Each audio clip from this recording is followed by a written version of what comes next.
My children forgot my birthday. No call, no message, not even a simple text. But that silence did something to me. The next morning, I stopped the money. I cut off the transfers they had taken for granted. Then I went to the bank and took control of every account. And then I rewrote my will. Not out of revenge, because I finally understood something. If they could forget my birthday, I could stop funding their lives. Good day, dear listeners. I'm so glad you're here with me. Please like this video, listen to my story until the end, and tell me which city you are listening from. I'd love to see how far this story has reached. They didn't call. Morning passed, then lunch, then dinner. By evening, I stopped expecting the phone to ring. My son didn't call. My daughter didn't call. Even the grandchildren didn't send a simple message. 78 years old, and my birthday came with nothing but silence. So I kept moving. I made tea, toasted bread, fed the cat, cleaned the sink, changed the towel in the guest bathroom, though no guest had been there in weeks. Those little chores kept my hands busy when my heart felt too heavy. Around 3 o'clock, I sat in the living room and looked at the family photo above the fireplace. There they were. Mark with that young, easy smile, Anna standing beside her husband, Jake holding his soccer ball, Emily in her little recital dress, and me sitting in the center as if I still mattered to all of them. I remembered the day we took that picture. Everyone complained. The drive was too long. The light wasn't right.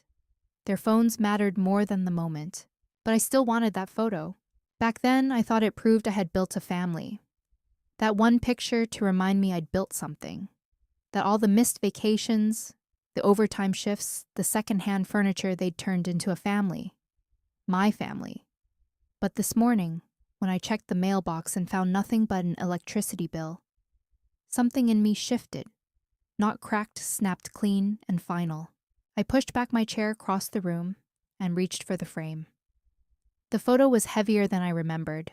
Dust stuck to my fingertips as I lowered it down. I walked it to the hallway closet, opened the door, and placed it in the box where I kept wrapping paper and old candles. Then I closed the door, not with anger, not even sadness, just with the knowledge that I had stopped reminding people of who I was in their lives. And if they couldn't remember my birthday, I wouldn't remind them I existed. It wasn't just a picture that frame above the mantel. It had been a promise. I remembered the day I insisted we take it. Mark didn't want to come. Said weekends were his only time to rest. Anna had called me sentimental, like that was a weakness. But I stood my ground. Said, "You'll show up 1 hour, that's all I ask." They showed up late, of course. Mark with his shirt half pressed. Anna with her daughter's hair undone. I had made lemon cookies their favorite. Not one of them touched a single one. The photographer was a boy from down the street, polite but nervous. I'd picked him because he charged half the price and called me ma'am. We stood out in the garden, the early summer light, just right. I remember holding Emily's hand. She was 6 then and thinking, this is the last time we'll all be together like this. I didn't know why I thought it, but it stuck with me. The photo turned out lovely. Too lovely. Smiles, perfect posture, just right. Strangers would think we were close that we met for Sunday lunches, called each other just to say hello. They'd never guessed that Anna hadn't hugged me in 5 years, or that Mark only visited when he needed help with taxes. I hung the picture anyway, right there above the fireplace like a medal I wasn't sure I'd earned, but desperately wanted to believe in. Over time, it became a fixture. Guests would glance at it and say, "What a beautiful family," and I'd nod and say, "Thank you," even if by then we were barely speaking. Funny thing is, I used to dust it more than any other frame in the house. I'd wipe the glass gently, straighten it if it leaned like maybe the care I gave it would somehow reach them. A signal. I'm still here. I still care. But yesterday, when I took it down, the wall looked bare, but honest. The ghost of a picture hook remained a little scar on the paint. I left it there. Let it be seen. Let it remind me what I'd given and what had come back in return. Some things you fight for. Others you stop dusting. The phone rang the next morning around 10. I was steeping tea watching the water cloud around the bag. Chamomile, no sugar, just the way I liked it before I started drinking what Anna insisted was heart-healthy green. I didn't pick up on the first ring or the second. I let it ring 4 times before answering, just to feel like I had a choice in the matter. "Hi, Ma," Anna said, brisk as a nurse on shift. "Listen, I was wondering if you could come by tomorrow. Emily's got rehearsals and I have that client meeting. We could use you for a few hours." No, hello, no, how are you? And certainly no mention of yesterday.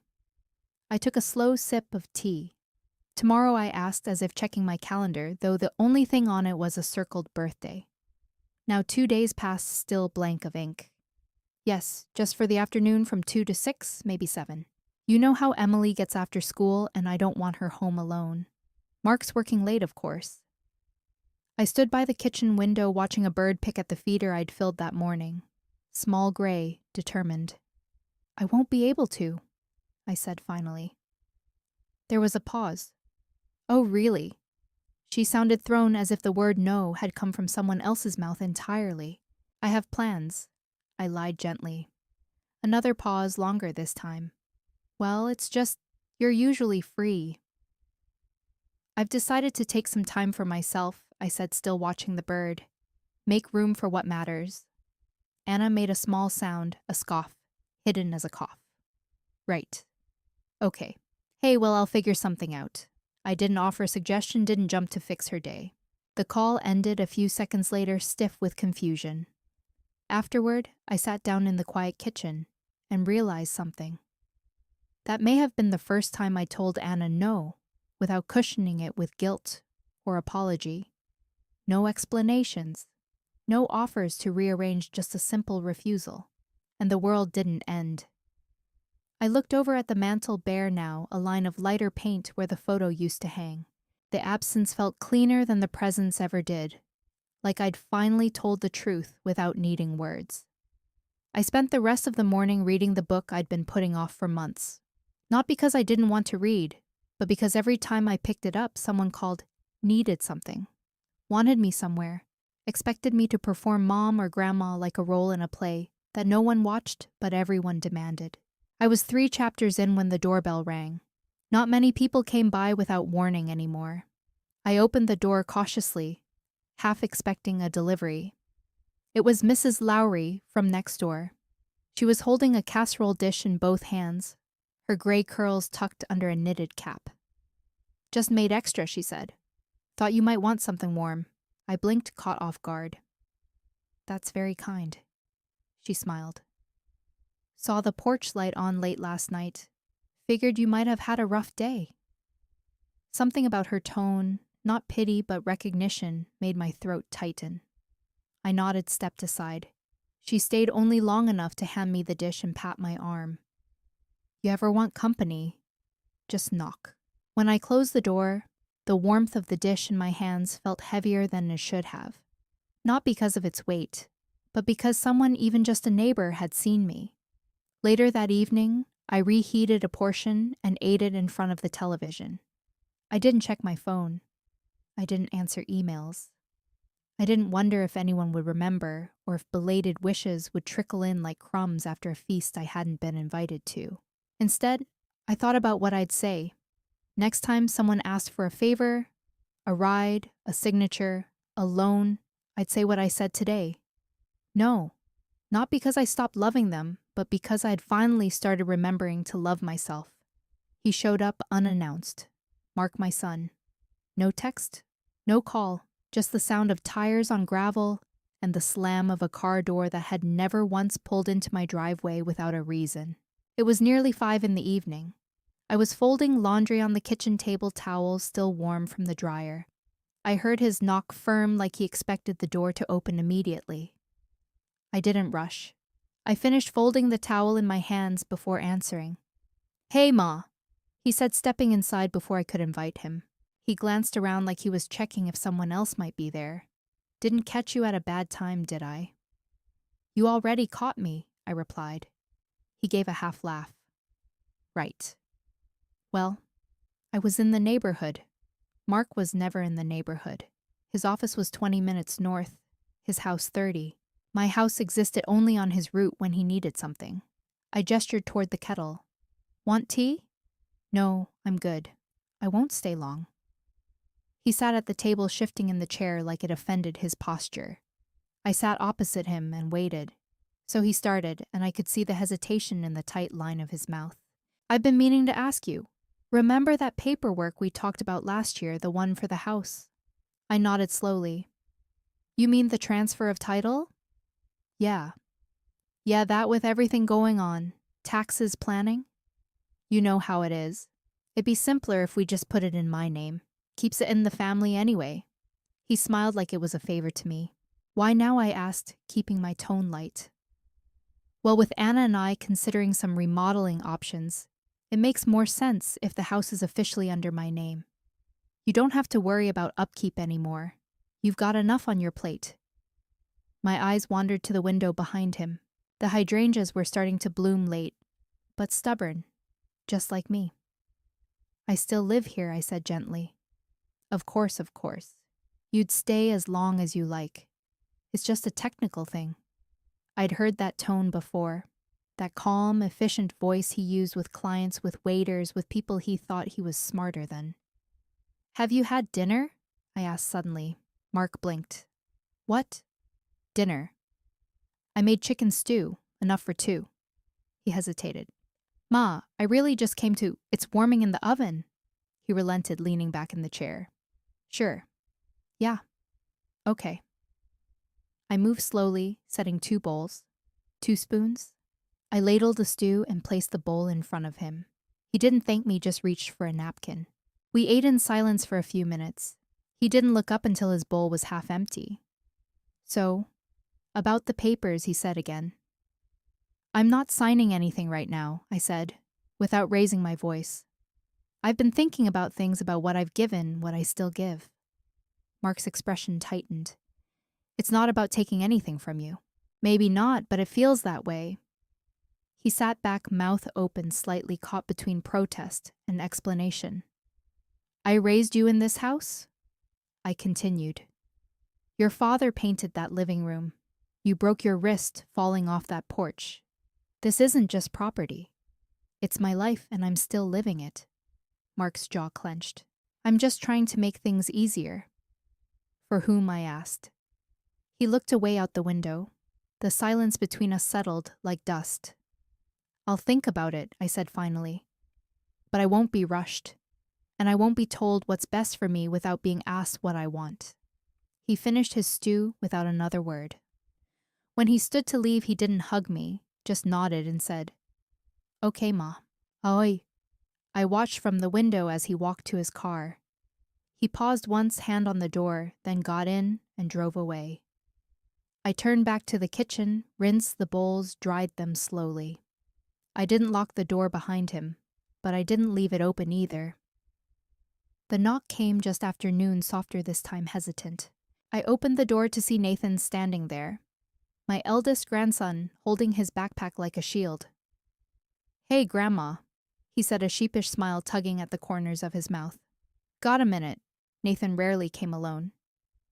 Usually it was Anna pushing him forward, saying, Go say hi to Grandma, like I was a duty to perform. But now he stood on my porch of his own accord, taller than I remembered, thinner too. College was doing that to him. Long nights, microwaved, food stress in the bones. I always have a minute for you, I said. He followed me into the kitchen, dropping his bag near the table. I didn't tell Mom I was coming, he said almost in a whisper. Good, I replied, setting the kettle on. It's nice to be surprised by someone I actually want to see. He laughed, rubbing the back of his neck. I guess you noticed nobody really remembered. I noticed, I said, and then I unnoticed. Took down the family photo and made myself a cake. A cake? A very small one. Not worth sharing. Nathan looked guilty. I'm sorry. I should have. I mean, I meant to. You're not the one who owes me anything, I interrupted softly. You're still young. You still get to forget sometimes. He looked up at me, eyes bright. That's kind of what I came to talk about. I poured the tea, set the cups on the table, and waited. I got into the summer program, he said finally. The one in Portland. I smiled. That's wonderful. You worked hard. Yeah, but it's not fully covered. I have to come up with the travel and housing. It's a lot. And I thought maybe if it's not too much. There it was. The real reason. I wasn't angry, just tired. Tired of the rhythm. Affection need request. It had become predictable. Nathan, I said gently, do you know how much I've paid toward your education so far? He flushed. I know 26,000, I said. Your parents never asked. They just let me send the checks. I didn't mind. I wanted you to have options. He stared at his tea. I didn't know it was that much. I never wanted you to know, I said. But maybe it's time you did. A long silence stretched between us. I can get a part-time job this summer, he said. Cut costs. Figure something out. I reached across the table and touched his hand. Or we can do something different, something better. He looked up. I'll fund it, I said. The whole summer travel housing meals, but not as a handout. I want to set up a trust for you. Not your parents. You a trust. He repeated like the word was too big for his mouth. You'll have access when you turn 25 earlier, if it's for school or emergencies. But there will be rules and expectations. He blinked. You'd really do that, I want to, I said, because I believe in you. But it comes with one condition. What's that? No more pretending I don't exist unless you need something. No more birthdays forgotten. No more polite silences when your parents speak for you. Nathan swallowed hard. That's fair. I don't want thanks, I added. I want truth even when it's uncomfortable, even when it's messy. He nodded slowly. Okay, Grandma. I smiled. Then we have a deal. When he left an hour later, he hugged me. Not a rushed, dutiful squeeze, but a long, quiet embrace. The kind that says more than words can hold. After he walked out the door, I sat at the table and stared at the teacups. Maybe the next generation still had hope in it. Maybe that was enough. It was nearly midnight when I found myself in the attic barefoot, holding a flashlight in one hand and a blanket draped over my shoulders. The house was quiet, the kind of silence that isn't empty, but full of echoes of thoughts of names you no longer speak aloud. I hadn't been up there in years. The ladder creaked beneath me like an old friend offering one last warning. Dust hovered in the beam of light as I stepped onto the wooden floorboards. I wasn't looking for anything in particular, but I knew what I hoped to find. It was in the far corner under an old quilt and a box labeled Xmas Lights in my late husband's handwriting. A crate full of his things, belts a pipe, he never smoked a coin jar half full, and a folder marked simply, Dad cross-legged on the floor knees, aching, and opened it. Inside were drawings, plans, scribbled numbers. Derek had been a carpenter by trade, but a dreamer at heart. He once told me he wanted to build us a lake cabin, just the two of us somewhere quiet. He never got the chance. Life had bills and children, and demands that always came first, but he never threw the drawings away. Beneath the papers was a letter unopened addressed to me in his tidy, all-caps handwriting. I recognized the envelope. He'd written it a week before the surgery that ended with him not waking up. I tucked it away, unable to bear the words. Then I opened it now. Hell it began. The only person who ever called me that. If you're reading this, it means I didn't make it. Don't let grief turn you into a ghost. Don't give the kids your whole heart. Save some for yourself. You're going to need it. You always gave more than was asked of you, and I worry that one day they'll forget where the giving ends. Don't let them. Set your boundaries. Speak your no. Be kind, but never invisible. I'll be watching. I expect to be proud. There was no signature, just his name in the corner. Derek. I sat there a long time, the flashlight dimming in my lap. The old house groaned around me, wood settling as if listening. He had seen it all coming. Not the specifics, not the missed birthday, the title papers, the guilt in our grandson's eyes, but the pattern.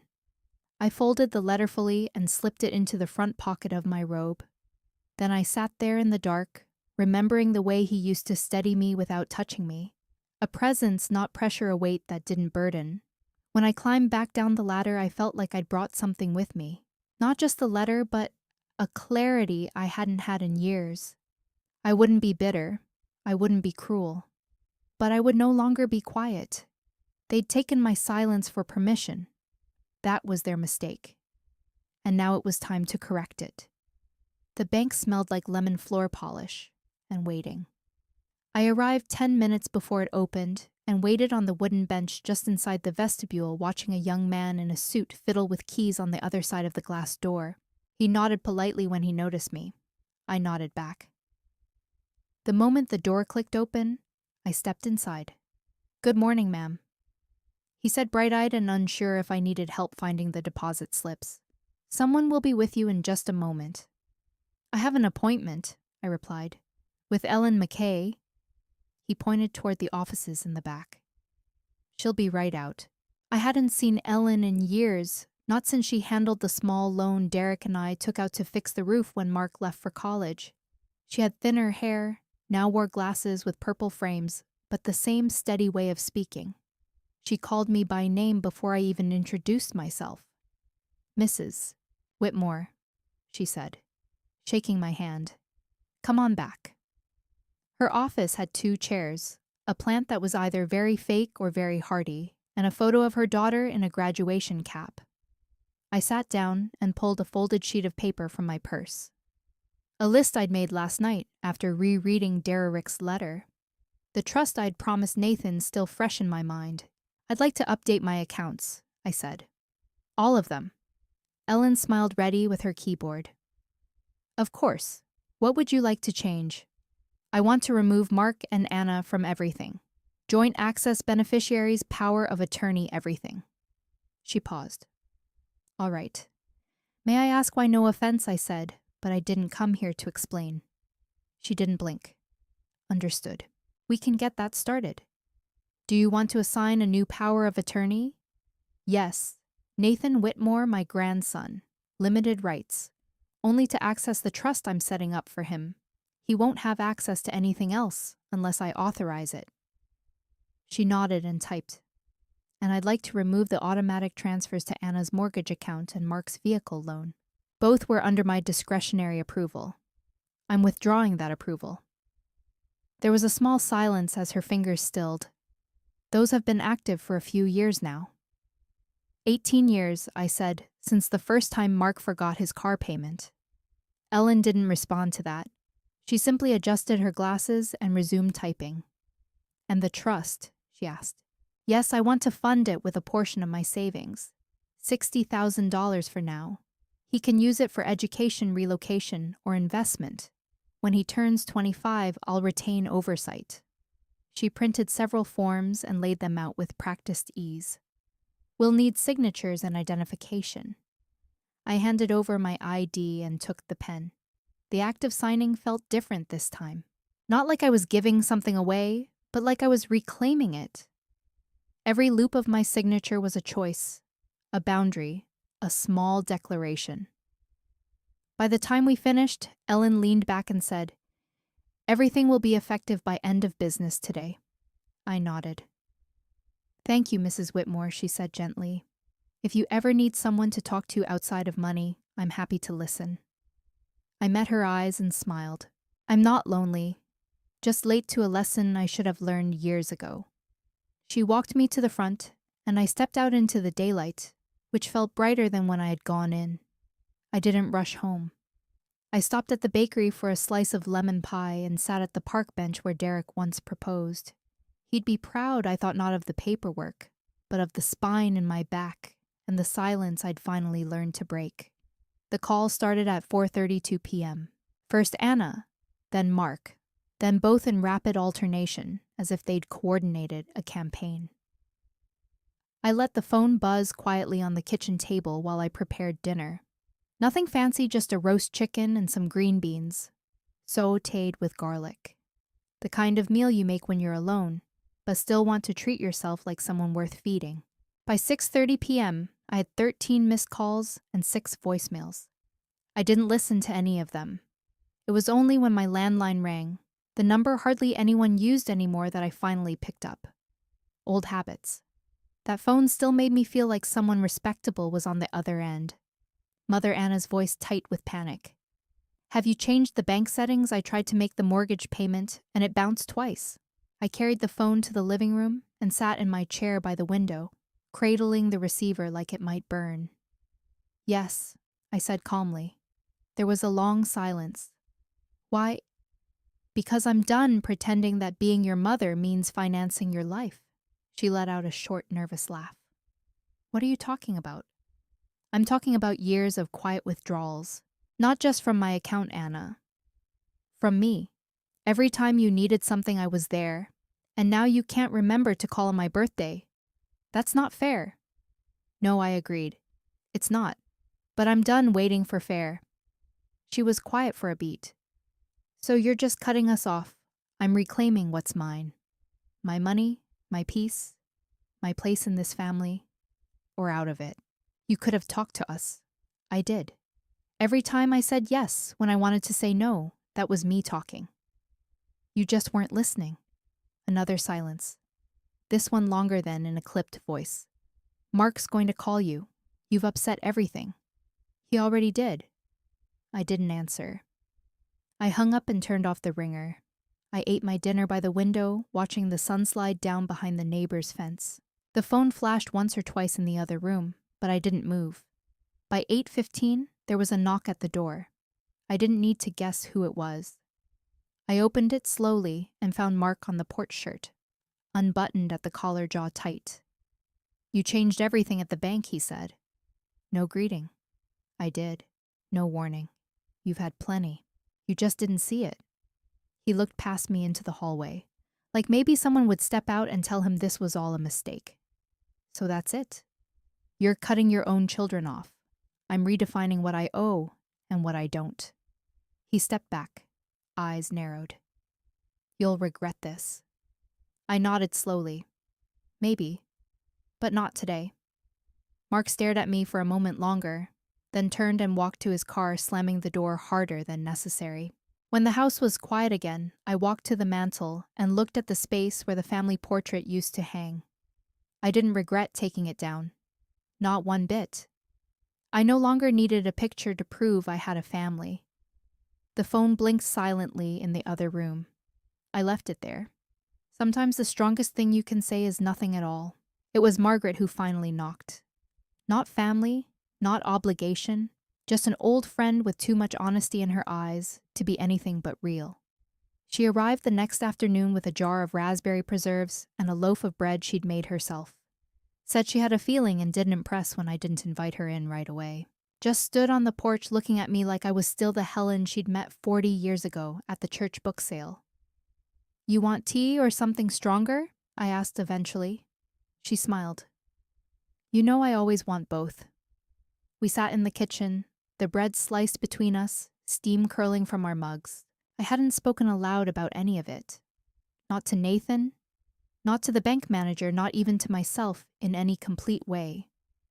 But when Margaret took her first sip and said, "You look lighter," the words started coming. I told her about the birthday, about the empty mailbox and the family photo in the box of old decorations, about Mark and Anna, about the bank, about Nathan. I didn't dramatize or sugarcoat. I just told it straight the way you only can when you're not seeking pity, just understanding. She didn't interrupt. She didn't try to fix it. She listened. That's the thing, isn't it? I said finally. You give and you give. And somehow they convince you that it's your job, like you were hired to love them without limits. Margaret nodded slowly, her fingers tracing the rim of her mug. And when you finally set one, a boundary, a single line, it's like you've betrayed them. I laughed, but it came out more bitter than amused. I was supposed to stay quiet and generous, a well with no bottom. But you're not a well, she said. You're a woman, a damn strong one. I met her eyes and felt something settle in me. Not peace exactly, but something close. Like I'd finally stopped holding my breath. You know, she said after a while, I always wondered how long it would take you. For what to stop being the quiet saint and start being Helen again? I looked at her. Really looked.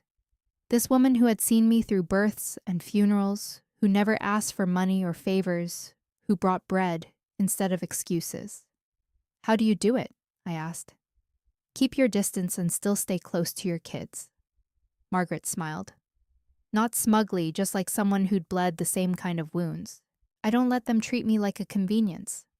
I love them, but I don't forget to love myself too. I nodded slowly. It's just hard. You spend so long trying to prove you're worth keeping, and one day you realize they never needed convincing. They just needed you to keep giving. Well, you stopped. She broke off another piece of bread. Good. Let them feel the absence for once. The clock ticked. The light shifted. We didn't talk much after that. Just sat and shared a quiet bread and butter kind of comfort. Not flashy, not loud, but real. When Margaret finally stood to leave, she hugged me tighter than usual. You need anything, she said. You call me not because you owe me, because I want you to. And when she left, I sat alone, but not lonely. Not anymore. For the first time in a long while, I realized maybe I hadn't lost my family. Maybe I'd just found a clearer picture of who they really were, and who I really was without them. Nathan came by the next evening. No text ahead, no anxious knocking, just a soft call from the porch. Grandma, it's me. I opened the door to see him standing there in jeans too long at the ankle, and a hoodie that looked like it had seen a few too many nights on a dorm couch in his hands. A paper bag from that little bakery I liked downtown. I brought the apple tarts you used to get, he said. Thought maybe we could share one.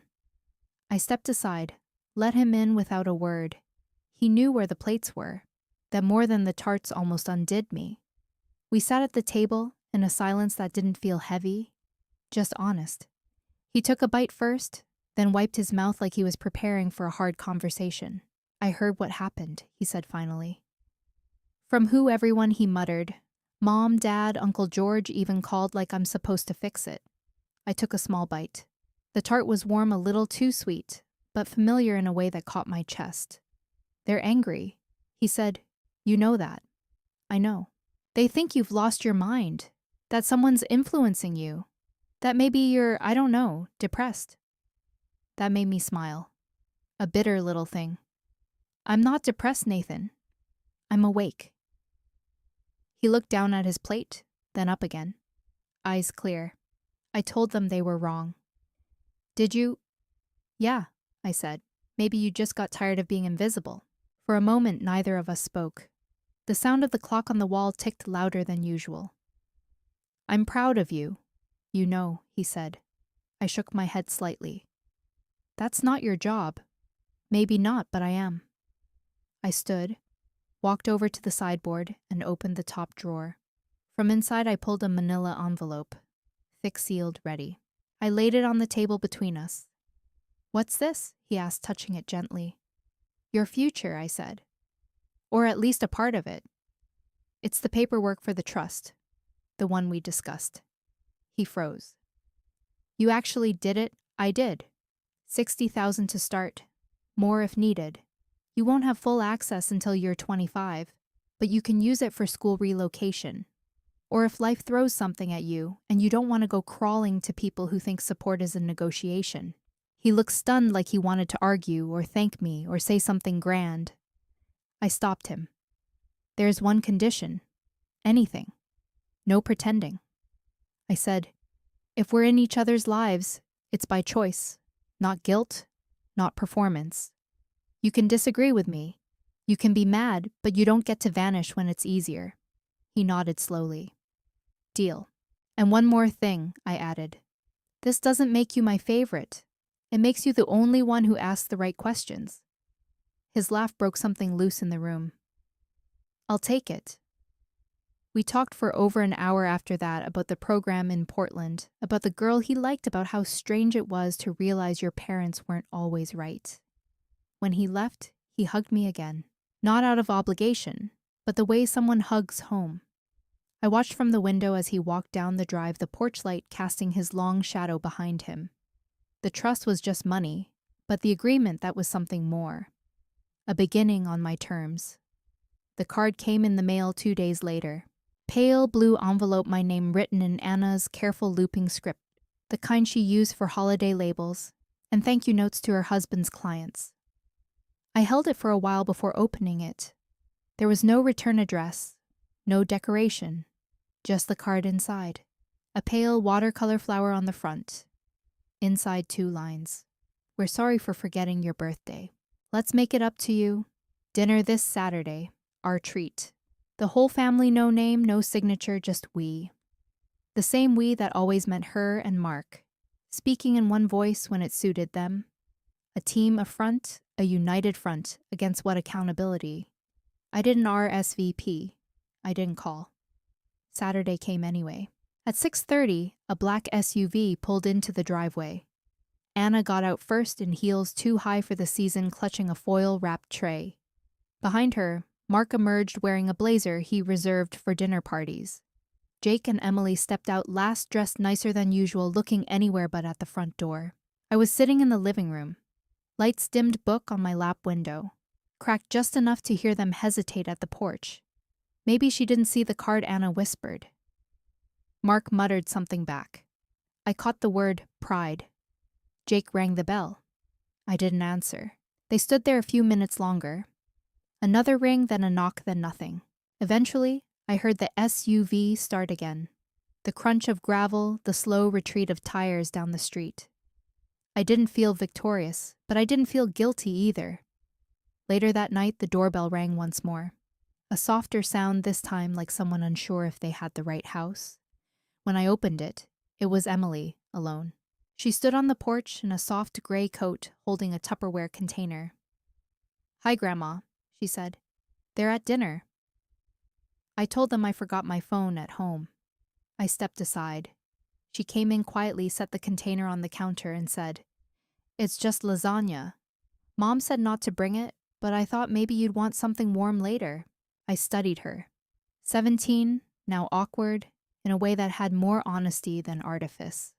Her voice didn't carry her mother's clipped edges or her father's exhaustion. You remembered my birthday, I asked. She nodded. I wrote a card, but Mom didn't send it. She said, Well, never mind what she said. I reached out, touched her arm. Sit down.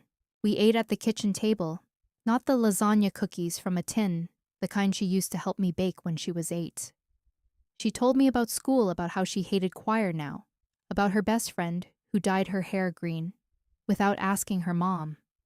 I listened the way I always had and didn't ask for more than she offered. When she stood to leave, she hesitated at the door. Grandma. Yes, sweetheart. I know they messed up. I don't want to pick sides. You don't have to, I said softly. Just keep showing up. That's all I ever wanted. She hugged me tightly, and for a moment I allowed myself to believe that maybe, just maybe, some parts of the story were still being rewritten. Not because they deserved a second chance, but because I did. It was Diane who called first. Not a family member. Not an old friend, but my next-door neighbor from 2 houses down. The one with the wind chimes that never stopped clinking. And the marigolds she replanted every spring like she was trying to outbloom the year before. Thought you might be tired of your own company, she said. A few of us are getting together tonight. Nothing fancy, just soup and stories. I almost said no. I'd grown used to the hush of the house, the rhythm of quiet evenings, but something in her voice made me pause. Not pity, not nosiness, just warmth. I'll bring bread, I said before I could overthink it. 6 women sat around Diane's living room that night, all over 60, some well over. None of them wore makeup. All of them wore thick socks. Someone brought a pie. Someone else brought stories about grandchildren and leaky plumbing and which bones hurt worse in the rain. They made room for me without fuss, as if I'd always been part of the circle. I took the spot by the bookshelf, placed the bread on the table, and listened. For the first hour, I didn't speak, just nodded and laughed when they did, taking in the way they teased each other, how their silences didn't feel awkward, how no one tried to fix or outshine anyone else. At some point, Nora, a sharp-eyed widow with a voice like gravel and molasses, turned to me and said, "You've been quiet, Helen. You got a story for us?" I hesitated, then shrugged. I used to think birthdays were about cake and cards. A few of them chuckled. Someone said, "Weren't they?" Maybe. But now I think they're just a yearly audit. I said, "A moment where you get to check your balance sheet. Who's still around? Who shows up? Who doesn't? What kind of woman you've been, and whether that's who you want to keep being." They went quiet. Then not unkindly, just letting it settle. "That's a better definition than anything Hallmark ever came up with," Diane finally said. Gloria, a retired nurse who always wore bangles, leaned forward. "So who didn't show up this year? My whole family," I said simply. Not one call, not even a lie to cover it. And now they're sorry loudly and inconveniently. Nora raised an eyebrow. "And what did you do about it? I took down their picture," I said. And then I started putting my name back on my own life. A murmur of approval rippled through the group. Diane passed me a second helping of soup. "Well, happy birthday, Helen." "To Helen," someone echoed, raising a mismatched tea mug. I smiled, not from politeness, but because it felt good. Not flattery, not praise, just recognition. They didn't ask for details. They didn't ask for forgiveness on behalf of people who hadn't earned it. They just passed the bread, refilled my cup, and let me sit among them without explanation or justification. It was one of the best evenings I'd had in years. On the walk home, the cold air didn't bother me the way it used to. The porch light glowed softly, and the wind had knocked a few leaves against the screen door. I stepped inside and closed the door behind me, heart full, but unburdened. There was no voicemail waiting, no last-minute apology from Mark, no surprise visit from Anna, just the house still and warm exactly as I left it. I didn't miss them. Not tonight. What I'd found was something smaller, quieter, but far more true. A table where I didn't have to earn my seat. A room where no one measured me by how much I gave. A circle where being present was enough. And maybe that, I thought, as I turned out the light, was the celebration I'd been waiting for all along. I sat at the dining table with a yellow legal pad and a pen that clicked too loudly in the quiet. The morning sun spilled across the wood grain, and for once I didn't open the curtains fully. Some things felt better in soft light, especially decisions that had taken too long to make. The will was old, 5 years out of date. At the time I thought I was being prudent. Fair. Everything split evenly. Mark Anna a little aside for the grandkids. It was what was expected, what people did. You raise children, you build a life, and then eventually you leave it behind. Like a folded note with your signature at the bottom. But now, I didn't want to leave behind anything that didn't reflect who I'd become. So I called my lawyer. Not one of those slick ones downtown with teeth like piano keys, but Mr. Blake Harold, who had known Derek and who still wore corduroy even in July. "I'd like to amend my will," I said, when his assistant put me through and set up something a little more accurate. He knew better than to ask what changed. "Come in Monday," he said. "Bring your current copy and whatever you'd like to add." I hung up and looked around my house, the photos, the books, the chipped china I still used every Sunday. It was all mine again, in a way it hadn't been in decades. Mine not because I held the deed, or because my name was on the bank statements, but because no one was pretending otherwise. On Monday, I wore the navy wool coat Derek used to say made me look too sharp for this town. I brought the legal pad, the old will, and a small envelope with a handwritten note for Nathan. Mr. Blake didn't ask questions when I handed him the papers. Just put on his glasses and read with the patience of a man who understood that some stories couldn't be rushed. "I want Nathan to be the primary beneficiary," I said. "Not for everything. I'm not punishing the others. I'm just choosing who sees me as a person, not a resource." He nodded, scribbled a few notes. "You want to remove your children from the primary line. I want them to receive something symbolic, a letter, a photograph, something that reminds them they had a mother. What they did with her is their legacy, not mine."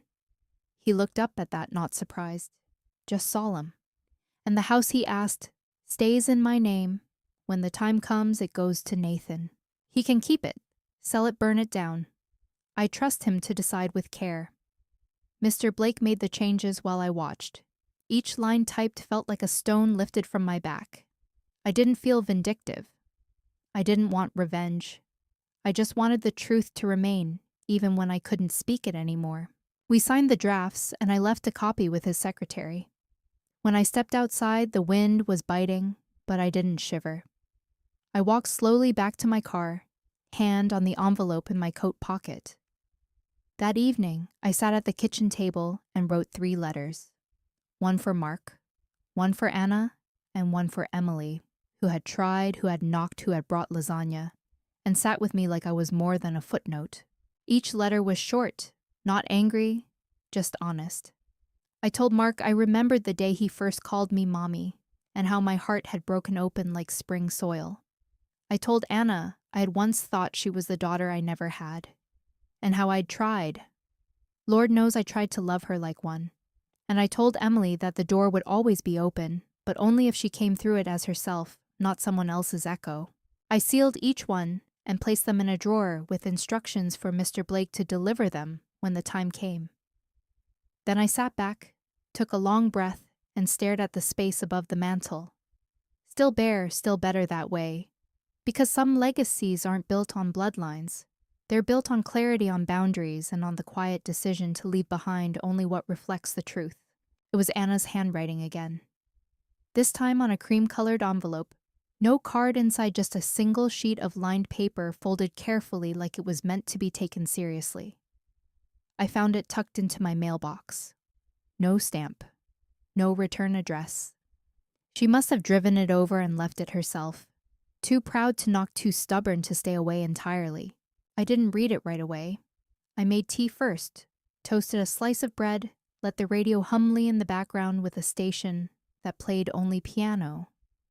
Only then, when the kettle had cooled and the air in the kitchen had settled, did I sit down and open it. Mom, I don't know what to say. That doesn't sound defensive or insincere. Maybe I waited too long to say anything at all. Maybe that's part of the problem. I know we forgot your birthday. I know we've forgotten other things too, things bigger than dates. Time spent, questions not asked, thank yous, that never made it out loud. We got comfortable. That's the word that keeps coming back to me. Comfortable with you always being there. Always saying yes, always picking up the slack. I don't think I realized how many of our routines depended on your silence. And now the silence has changed. It has shape.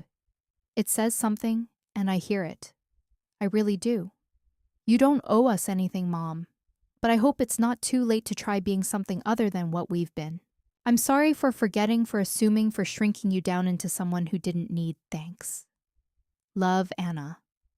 I read it twice, then folded it and placed it under my mug like a coaster, letting the weight of my tea warm it through.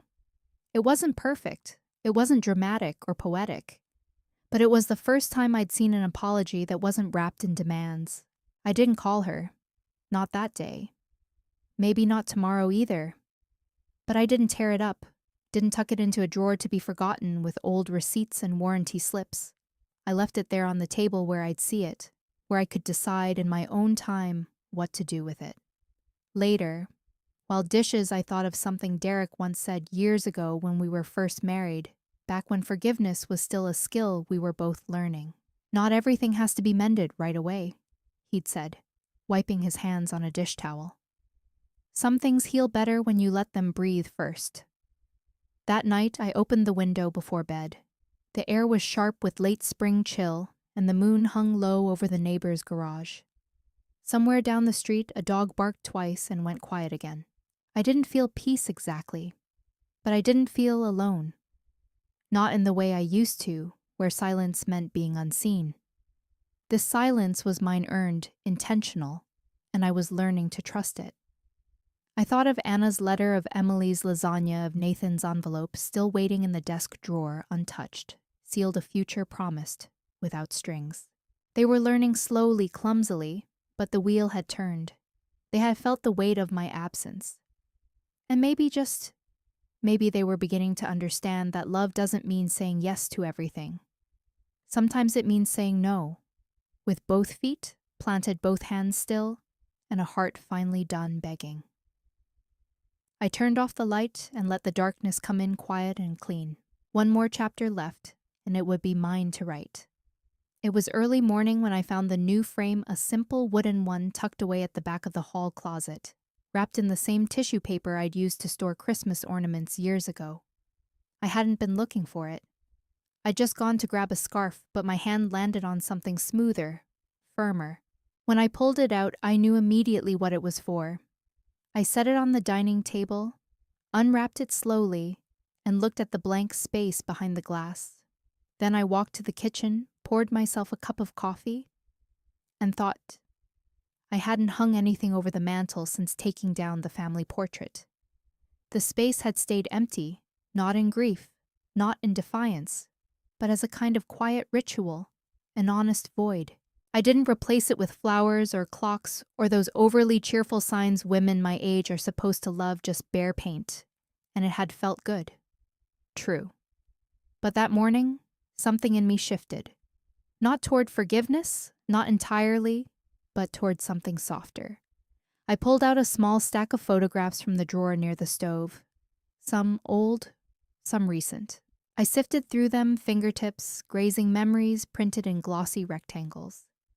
Me and Diane at the neighborhood potluck. Margaret mid-laugh. Flour on her shirt from our failed attempt at cinnamon rolls. Emily holding up a too small sweater she found in my attic, smiling like she'd uncovered buried treasure. I chose one. It was taken 2 weeks ago by Nora with her ancient Polaroid. The 6 of us sitting in Diane's living room soup bowls, empty socks mismatched, and a warmth between us that couldn't be staged. I was there in the center, not because I asked to be, not because I'd fought to be seen, but because they'd made space and I'd filled it. I placed the photo in the frame and stood back. It wasn't dramatic, just quiet and right. I carried it into the living room and held it against the wall for a long moment. Then with steady hands, I hammered a single nail into the plaster and hung it. It sat smaller than the old family portrait, less formal, more real.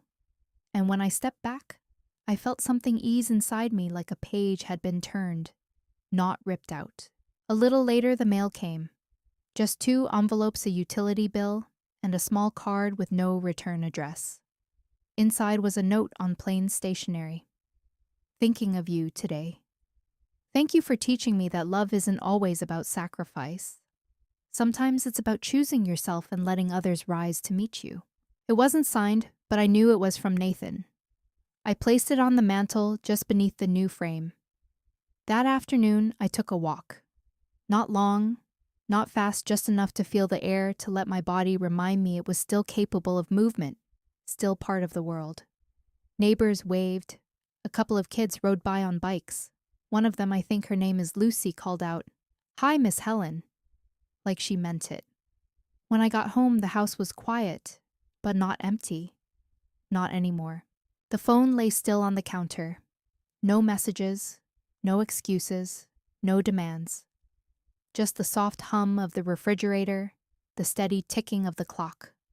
And me, 78 years old, standing in a space I had slowly taken back. That evening, I lit a single candle. Not for memory, not for anyone else, just for myself. After dinner, I sat by the window and opened my notebook, the one I write in for me, not for banks or paperwork. At the top of the page, I wrote, "This is what comes next." And for the first time in a long time, I didn't write about what I had lost. I wrote about what was still mine to build. If you've stayed this far, thank you. And if something here resonated with you even quietly, leave a comment or share it. Because stories like this remind us we are not invisible. Not yet. Thank you for staying with me until this point. Please comment number 1 so I know you're still here with me. Before we continue, here's a quick note. The next story contains some fictional elements and is created for entertainment and reference purposes only. Thank you for your support and for being here. I won $87 million in the lottery and didn't tell anyone. My son said, "Mom, you owe us $750 a month in rent. We're doing so much for you." I wasn't even living with them. For 10 months I paid, but when I discovered they'd opened a credit card in my name. Good evening, everyone. I'm glad you're here with me. Please like this video and listen to my story till the end, and let me know which city you're listening from. That way I can see how far my story has traveled. My name is Margaret Bennett. Most people call me Maggie. I'm 66 years old and I spent 38 years as a high school librarian in Minneapolis. I've cataloged thousands of books, helped hundreds of kids find stories that changed their lives, and learned to spot a liar from across a crowded library. So when I checked the Minnesota Lottery website on November 12, 2024, and saw that my numbers had won $87 million, $49 million after taxes, I closed my laptop, made myself a cup of tea, and told no one. Not my son Brian, not my daughter Rachel, not even my best friend Pat. Because I needed to see what would happen when people thought I had nothing. And what happened changed everything. My husband Thomas Bennett died on March 8, 2021. A stroke while he was fixing the basement light fixture, sudden massive no warning. The paramedics said he was gone before he hit the floor. Tom was an electrician. He spent 40 years wiring houses, commercial buildings, schools. He knew exactly how electricity worked, how to keep people safe.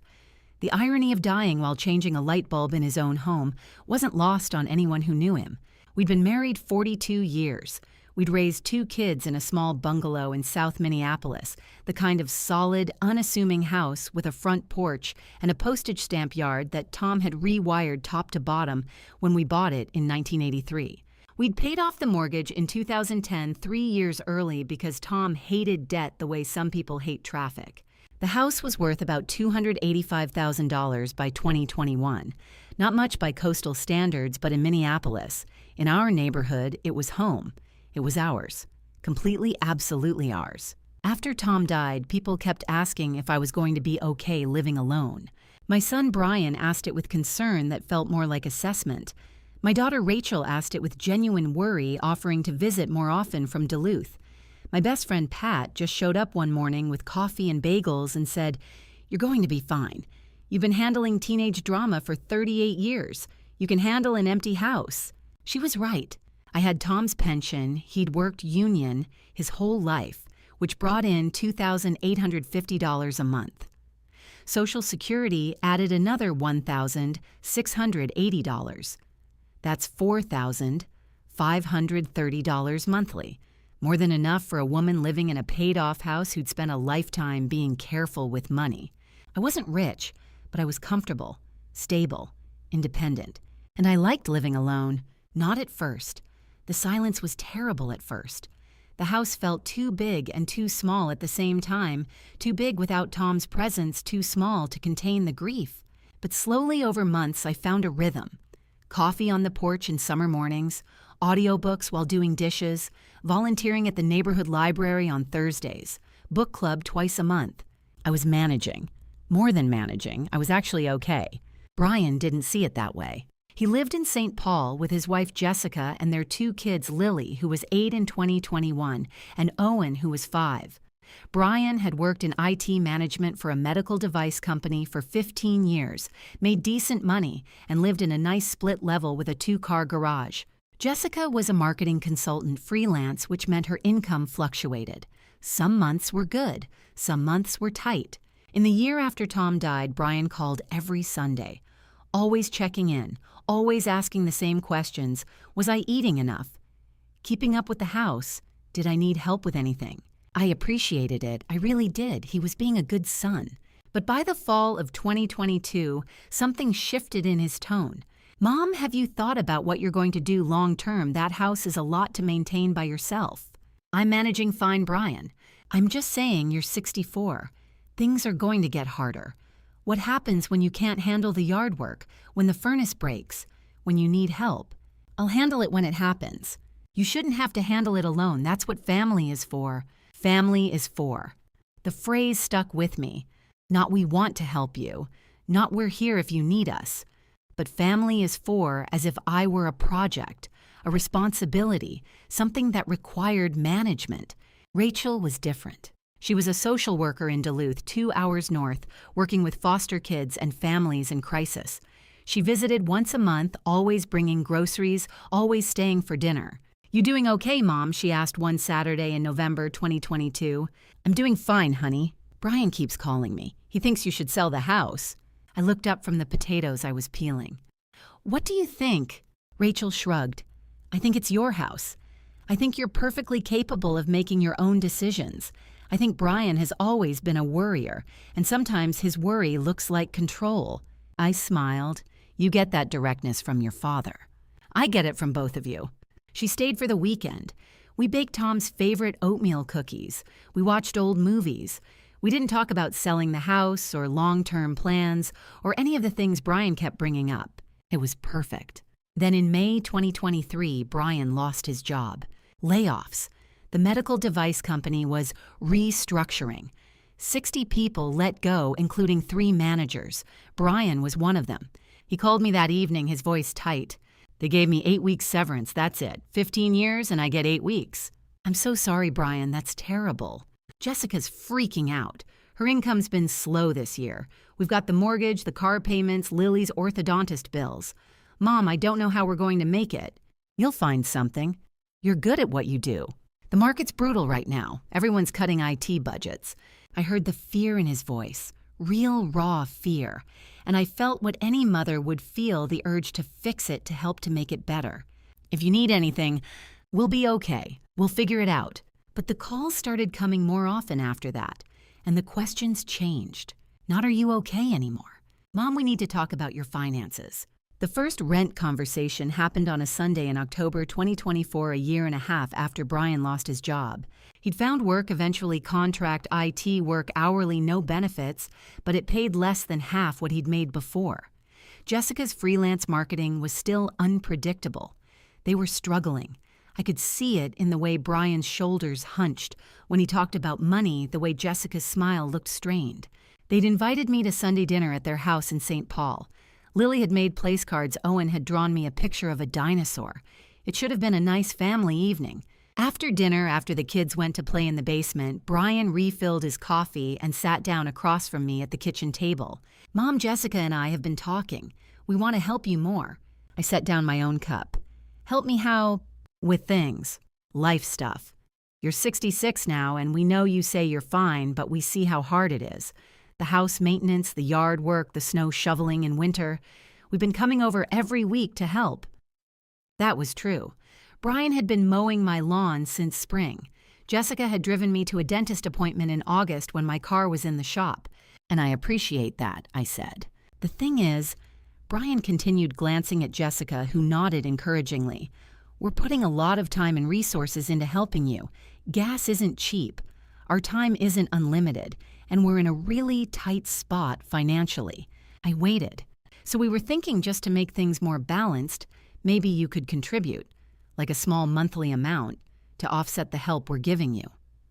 "Contribute," I said slowly. "Think of it as rent," Jessica said brightly. "But not rent exactly. More like a family support payment. We support you, you support us. Everyone wins." "How much were you thinking?" $750 a month, Brian said. "That's really reasonable. If you hired someone to do yard work, snow removal errands, you'd pay way more than that." I looked at my son, at the careful way he was holding his coffee cup, at Jessica's encouraging smile, and I thought I didn't ask for any of this help. "You offered, and now you're billing me for it." "Let me think about it," I said. I drove home that night through the October darkness, the Minneapolis streets lined with houses glowing warm behind curtains. I thought about the $22,000 Tom and I had given Brian and Jessica for their down payment in 2016. I thought about the $9,500 I'd quietly paid when they were about to default on a car loan in 2019. I thought about the $6,800 I'd covered for Lily's medical bills in 2022 when their insurance fell short. None of that had ever been mentioned. None of it had been paid back. But now I owed them $750 a month for mowing a lawn I could hire a neighborhood kid to mow for $40. Brian called 3 days later. "Hey, Mom, have you thought about what we talked about?" "I have." And I took a breath. "Brian, I appreciate the help you've given me, but I didn't ask for most of it, and charging me $750 a month feels what fair, because it is fair, Mom. Do you know how many hours we spend taking care of your stuff? Jessica drove you to the dentist. I've mowed your lawn all summer. We check on you constantly. That's worth something. I can hire someone for yard work. This isn't just about yard work. It's about family. It's about us being there for you. And honestly, Mom, we're drowning here. We're behind on the mortgage. Lily needs braces. Owen's school fees are due.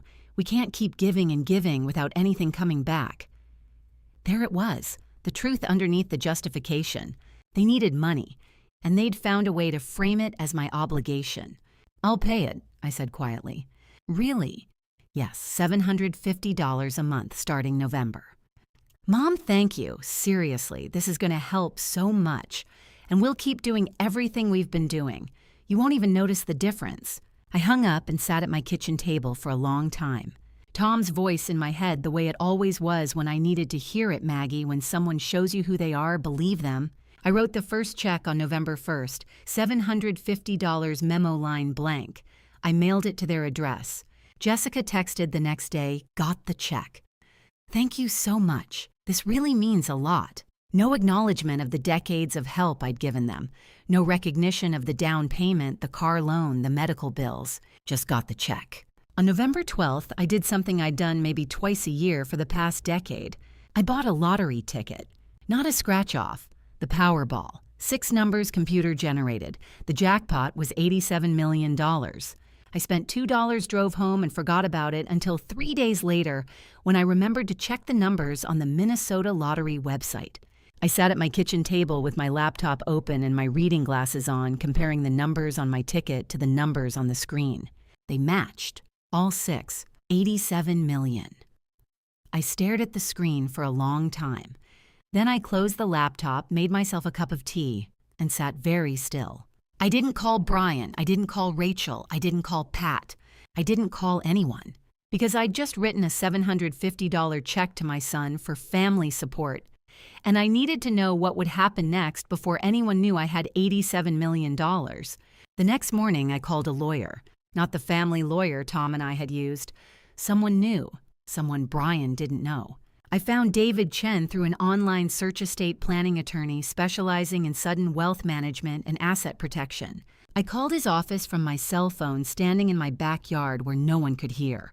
Mr. Chen, my name is Margaret Bennett. I just won the lottery. $87 million. And I need help keeping it secret. There was a brief pause. How secret? From everyone, especially my family. Can I ask why? Because I need to see who they really are before they know what I have. Another pause. Then, Mrs. Bennett, can you come to my office tomorrow morning? Yes. Come alone. Don't discuss this with anyone. And Mrs. Bennett, yes. You just made a very smart decision. David Chen's office was in downtown Minneapolis on the 23rd floor of a glass tower overlooking the Mississippi River. The view was stunning bridges and water, and the city spreading out in all directions. I'd told Brian I was meeting an old colleague for lunch. I didn't like lying, but I was learning that protection sometimes required it. David was younger than I'd expected, maybe 50, with sharp eyes, and the kind of calm competence that comes from handling complicated situations for a living. Mrs. Bennett, tell me everything. I told him about Tom's death, about living alone successfully, about Brian's job loss, and the escalating pressure. I told him about the $750 monthly rent for help I'd never asked for. I told him about the lottery ticket, about the $87 million, about my decision not to tell anyone. He took notes in a leather-bound notebook, asking occasional questions. Have you claimed the prize yet? No. Good. Minnesota allows lottery winners to claim through a trust, which means your name never appears in public records. We'll establish the trust first, then claim the prize through it. How long does that take? 2 weeks, maybe 3. We draft the trust documents, you sign them, we file with the Lottery Commission. The funds transfer into a trust account, and Margaret Bennett remains a private citizen who won nothing. And my family, they'll never find out unless you tell them, or unless you make purchases that raise questions. I thought about my little bungalow, my 12-year-old Subaru, my careful budgets. I'm not planning any purchases yet.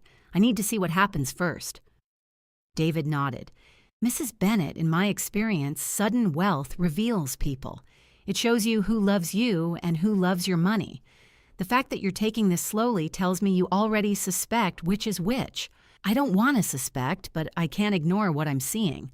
Then don't. Use this time. Watch. Document. And when you're ready, you'll have the resources to protect yourself. The trust was established on November 25th, 2024. The Bennett Family Trust.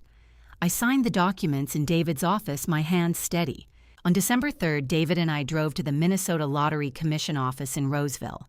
I wore my regular clothes, jeans, a sweater, my winter coat that was 3 years old. I looked like exactly what I was, a retired librarian running errands. The lottery officials were professional and efficient. They verified the ticket processed. The paperwork explained that the funds would be transferred within 10 business days. "Congratulations, Mrs. Bennett," the commissioner said, shaking my hand. "What are you going to do first?" I smiled. "I'm going to think very carefully about that." The money appeared in the trust account on December 16th. 49 million.00. I logged into the bank account David had set up, saw the number on the screen, and felt absolutely nothing. No euphoria, no relief, just a deep, cold clarity. I had $49 million, and my son was charging me $750 a month to mow my lawn. I closed the laptop. I wrote the December rent check. I mailed it. Christmas was tense. Brian and Jessica hosted at their house. Rachel drove down from Duluth. Lily and Owen opened presents with the kind of unself-conscious joy that made my chest hurt. I gave practical gifts, books for the kids, a nice sweater for Rachel, gift cards for Brian and Jessica. Jessica gave me a scarf. Brian gave me a framed photo of the four of them. No one mentioned the $750 checks I'd been sending for 2 months. After dinner, after the kids went to play with their new toys, Brian pulled me aside in the kitchen. "Mom, I need to talk to you about something." My stomach tightened. "What's that?" "Jessica and I have been looking at houses. Bigger place, better neighborhood. There's one we really love, but we're $30,000 short for the down payment." "Brian, I know, but hear me out. This would be an investment for the family. The house would appreciate, and when you're older and need more help, there'd be room for you to stay with us. It's thinking ahead." "You want me to give you $30,000? "Not give. Invest in the family's future." I looked at my son, at the carefully rehearsed pitch, at the way he'd positioned it as helping me when really it was about helping himself. "Let me think about it," I said. His face tightened. "Mom, we need to move fast. The market's competitive. If we don't make an offer this week, someone else will get it." "Then someone else will get it. I need time to think." "How much time?" "As much as I need Brian." I left shortly after that, claiming I was tired. Rachel walked me to my car. "He asked you for money," she said. "It wasn't a question." $30,000. Rachel shook her head. "Mom, you know you don't have to write. You don't owe him anything." "I know." "Do you? Because you've been paying him $750 a month for help you never asked for, and I don't think you've said no to him once in your entire life." She was right, I hadn't. But I was about to start. New Year's came and went. I wrote the January rent check, $750, third month in a row. Brian called on January 8th. "Mom, have you thought about the down payment?" "I have. The answer is no." Silence. "What?" "I'm not giving you $30,000 for a house. I don't have that kind of money to spare." "Mom, you own your house outright.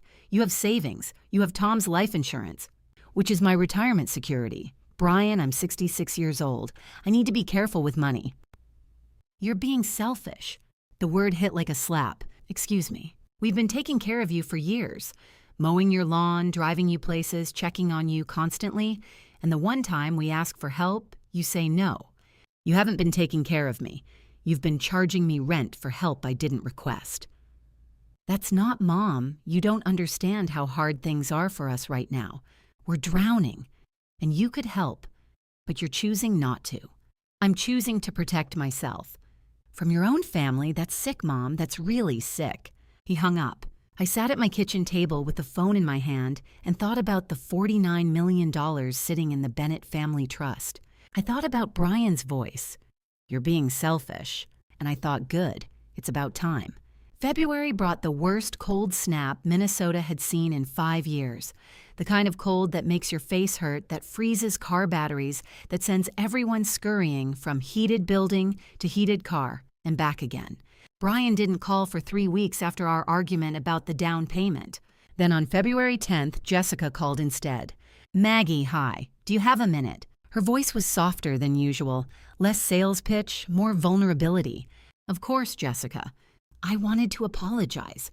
For Brian, he's been under so much stress and he took it out on you. That wasn't fair." "I appreciate that. The thing is, we really are struggling. The house we wanted fell through, but we found another one. It's perfect for the kids, great schools, big yard, safe neighborhood. But it's $520,000 and we're having trouble getting approved for the full mortgage." I waited. Our loan officer said if we had a co-signer with property equity, someone with a solid credit history, it would make all the difference. We wouldn't be asking you for cash, just your signature, your house as backup collateral. "You want me to co-sign a $520,000 mortgage? It sounds scary, I know, but Maggie, we'd be making all the payments. You wouldn't have to pay anything. It's just a formality, a way to help us build something for our family. And if you can't make the payments?" Silence. We will.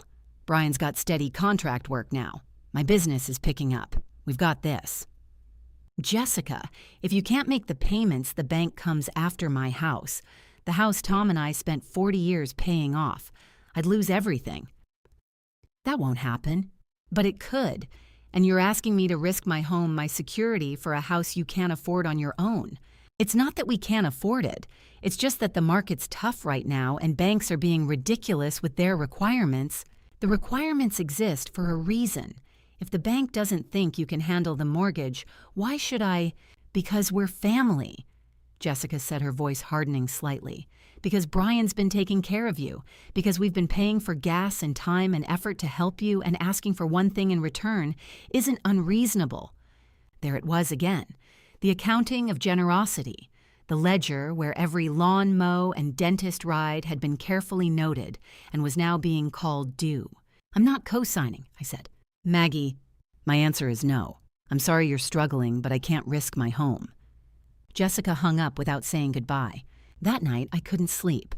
I kept thinking about the conversation, about the way Jessica had shifted from apology to pressure, about the phrase we've been paying for gas and time, as if love were a transaction, as if family were a business arrangement where every favor accrued interest. I got up at 2 a.m. and did something I hadn't done in months. I pulled out the box of financial records I kept in the hall closet and started going through old bank statements. The $22,000 down payment help in 2016. Check cleared, never repaid. The $9,500 car loan bailout in 2019. Check cleared, never mentioned again. The $6,800 for Lily's medical bills in 2022, paid directly to the hospital. The $12,000 in emergency loans throughout 2023 and 2024.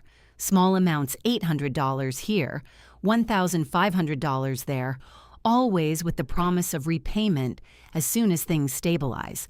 Total $530, $50,300 I had given to Brian and Jessica over 8 years. And now they were charging me $750 a month and asking me to risk my house. I sat at my kitchen table with the statement spread out in front of me and felt something I hadn't felt in a long time. Not anger, something colder, clarity. I called David Chen the next morning. "They want me to co-sign a $520,000 mortgage. Are you considering it?" "Absolutely not. But David, I'm worried about what they'll do next. They're not asking anymore. They're demanding. And when I say no, they get angry." "Have they threatened you?" "Not explicitly, but there's an undertone, like I'm betraying them by not helping. That's financial coercion. It's a form of elder abuse. I'm not incapacitated." "You don't have to be. Elder abuse includes pressure, manipulation, guilt, and isolation tactics designed to access your assets. What you're describing fits the pattern." I was quiet. "Maggie, I'm going to ask you something, and I need you to answer honestly. Do you feel safe?" "Physically, yes. Emotionally, I don't know anymore." "Then we need to protect you. I want you to start documenting everything. texts, emails, phone calls. If they pressure you, record it if Minnesota allows, which it does, one-party consent. Keep copies of every check you write them. And Maggie, yes, start thinking about what you want your exit strategy to be, because if they're escalating now, it's going to get worse. That afternoon, I went to my bank and pulled my credit report for the first time in 3 years. Everything looked normal at first. My mortgage paid off. The credit card I used occasionally always paid in full. My car loan from 2018 also paid off. Then I saw it. At the bottom of the report, dated January 22, 2025, 3 weeks ago, was a new account. Capital One credit card, $15,000 limit. Account holder, Margaret L. Bennett. I stared at the screen. I hadn't opened a credit card. I hadn't applied for anything. But someone had. Someone had used my name, my social security number, my information to open a $15,000 line of credit. And I knew exactly who. I called the bank from the parking lot, my hands shaking so badly I could barely hold the phone. Capital One Fraud Department. This is Marcus speaking. How can I help you? My name is Margaret Bennett. I just pulled my credit report and there's a credit card on it I didn't open. I need to report fraud. I'm sorry to hear that, ma'am.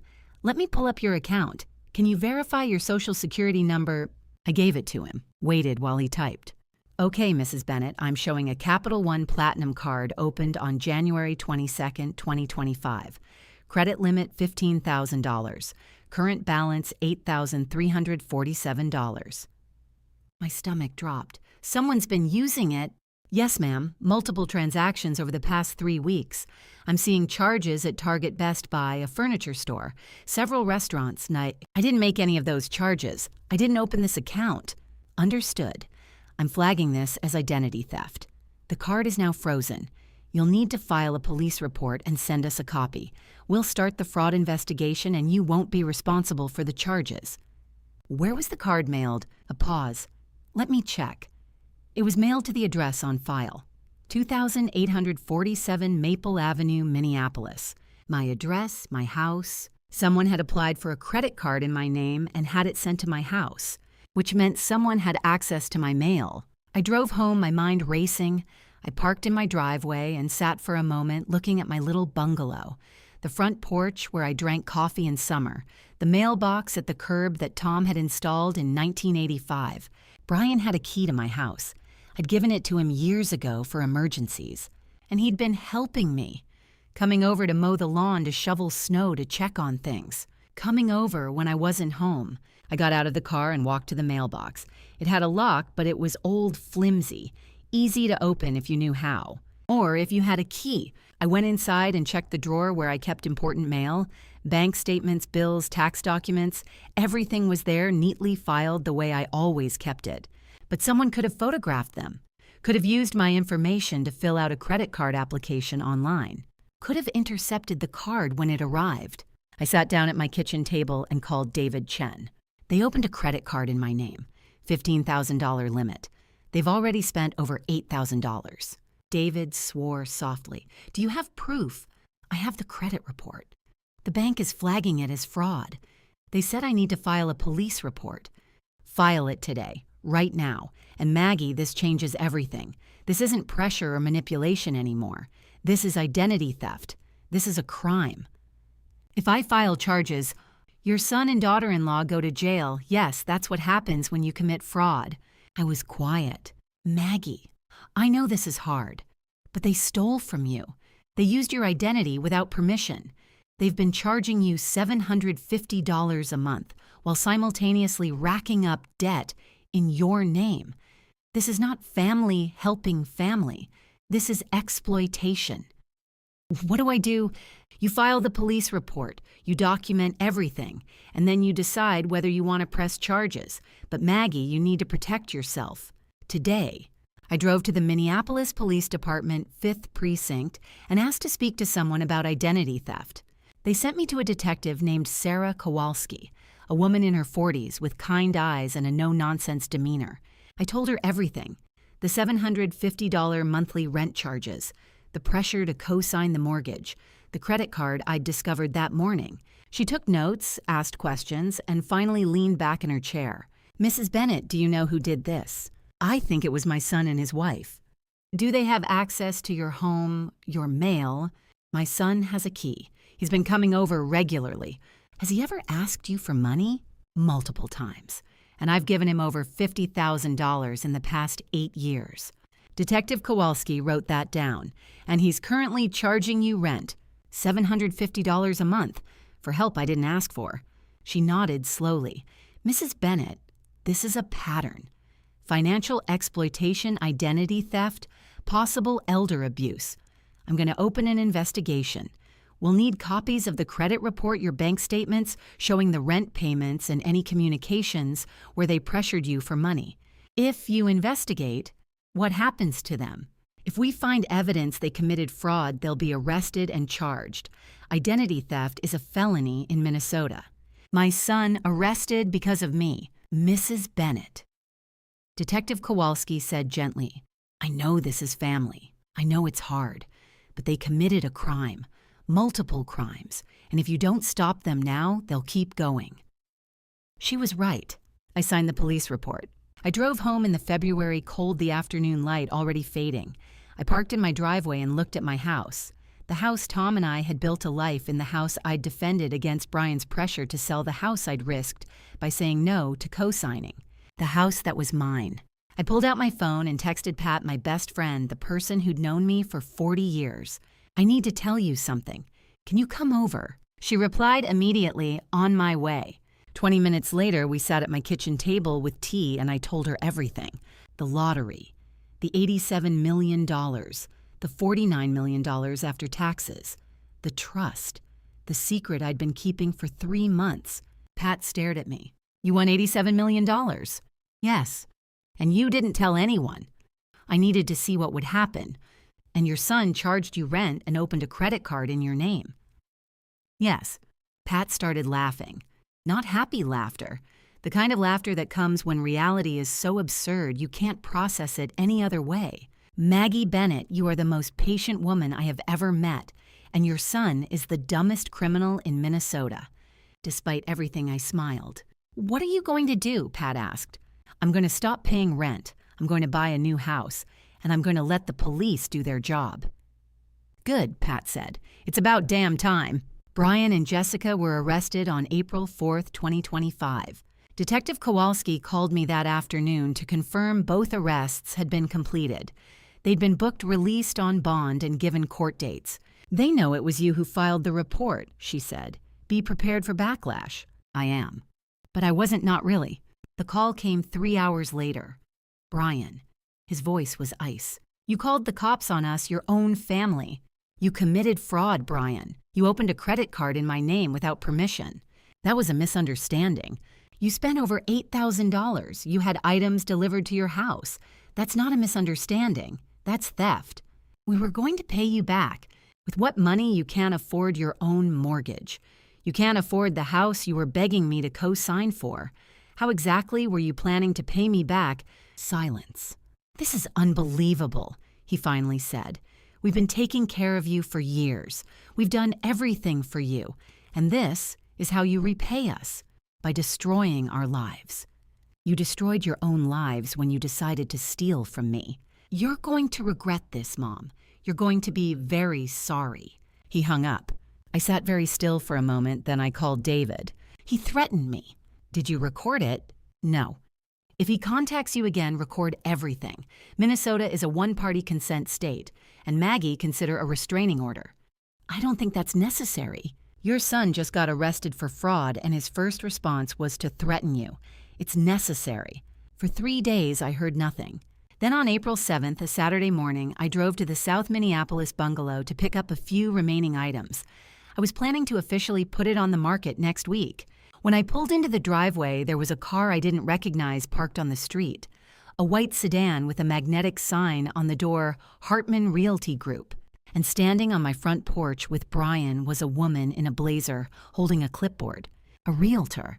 My heart started pounding. I got out of my car and walked up the front steps. Brian, what's going on? Mom, hi. His voice was carefully cheerful. Too cheerful. This is Linda Hartman. She's a realtor. I asked her to come take a look at the house, give us an assessment of value. You did what? Jessica and I have been talking. We know you've been stressed about money. We know the house is a lot to maintain. Linda specializes in quick sales. She thinks we could get $300,000, maybe $320,000 if we list it right. I looked at the realtor who smiled professionally. Mrs. Bennett, your son mentioned you were considering downsizing. I'd love to walk through and give you my thoughts. I'm not selling. Brian's smile tightened. Mom, let's just hear what she has to say. I said I'm not selling. This is my house. I didn't ask you to bring a realtor here. We're trying to help you. Help me. You got arrested for fraud 4 days ago, and now you're showing up at my house with a realtor trying to pressure me to sell. Linda Hartman took a step back, her professional smile faltering. Brian, I think maybe this isn't the right time. No, it's fine. Brian said, his voice hard now. Mom, we need to talk, inside, privately. We're not going inside. You need to leave. This is ridiculous. I'm your son, and I filed a police report against you because you stole from me. Get off my property. His face went red. With what money, Mom? With what money are you planning to live? You're 66 years old with a teacher's pension. You can't afford this house long term. You need to sell. You need to liquidate assets. And you need to stop pretending you're fine when we all know you're not. This was it, the moment I'd been waiting for. I pulled out my phone and opened the real estate app where my Lake Minnetonka house was saved. I already sold it, I said calmly. Brian blinked. What? I sold this house 2 weeks ago, closed on March 15th. That was a lie. I hadn't sold the bungalow I'd bought the lake house, but he didn't need to know the details. You sold it to who? A private buyer, cash sale. Where are you living? That's none of your business. His face went from red to white. What do you mean, none of my business? I'm your son. You're someone who stole from me, who charged me rent for help I didn't ask for, who tried to manipulate me into co-signing a mortgage I couldn't afford. You don't get to know where I live, Brian. You can't be serious. I'm completely serious. I want you to leave, now, before I call the police again. Linda Hartman was already walking back to her car. Brian stared at me, his mouth opening and closing. Mom, leave. He left.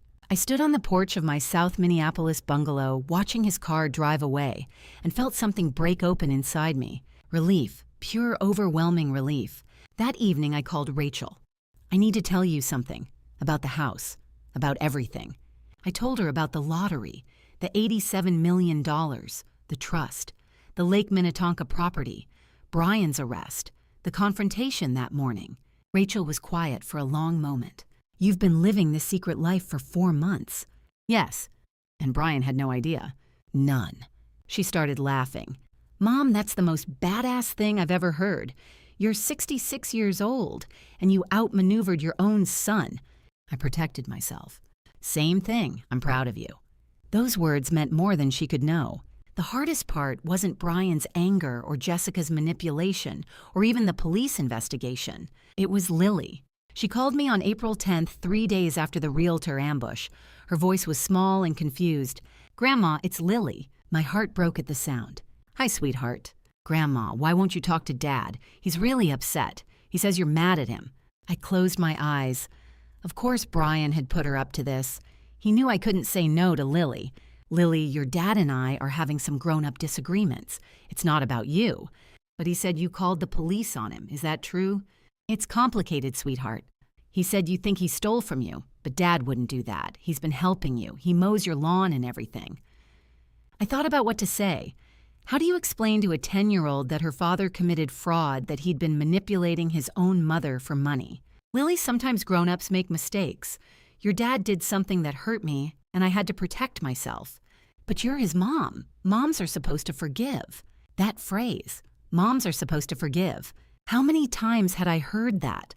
How many times had I used it as an excuse to overlook bad behavior, to excuse manipulation, to prioritize peace over boundaries? Lily, I love your dad, but love doesn't mean letting someone hurt you over and over. Sometimes love means saying no. She was quiet for a moment. Are you still my grandma? Of course I am, always. Nothing your dad did changes how I feel about you. Can I still see you whenever you want, sweetheart? I'll always make time for you. Okay, her voice sounded relieved. Dad's calling me. I have to go. Bye, Grandma.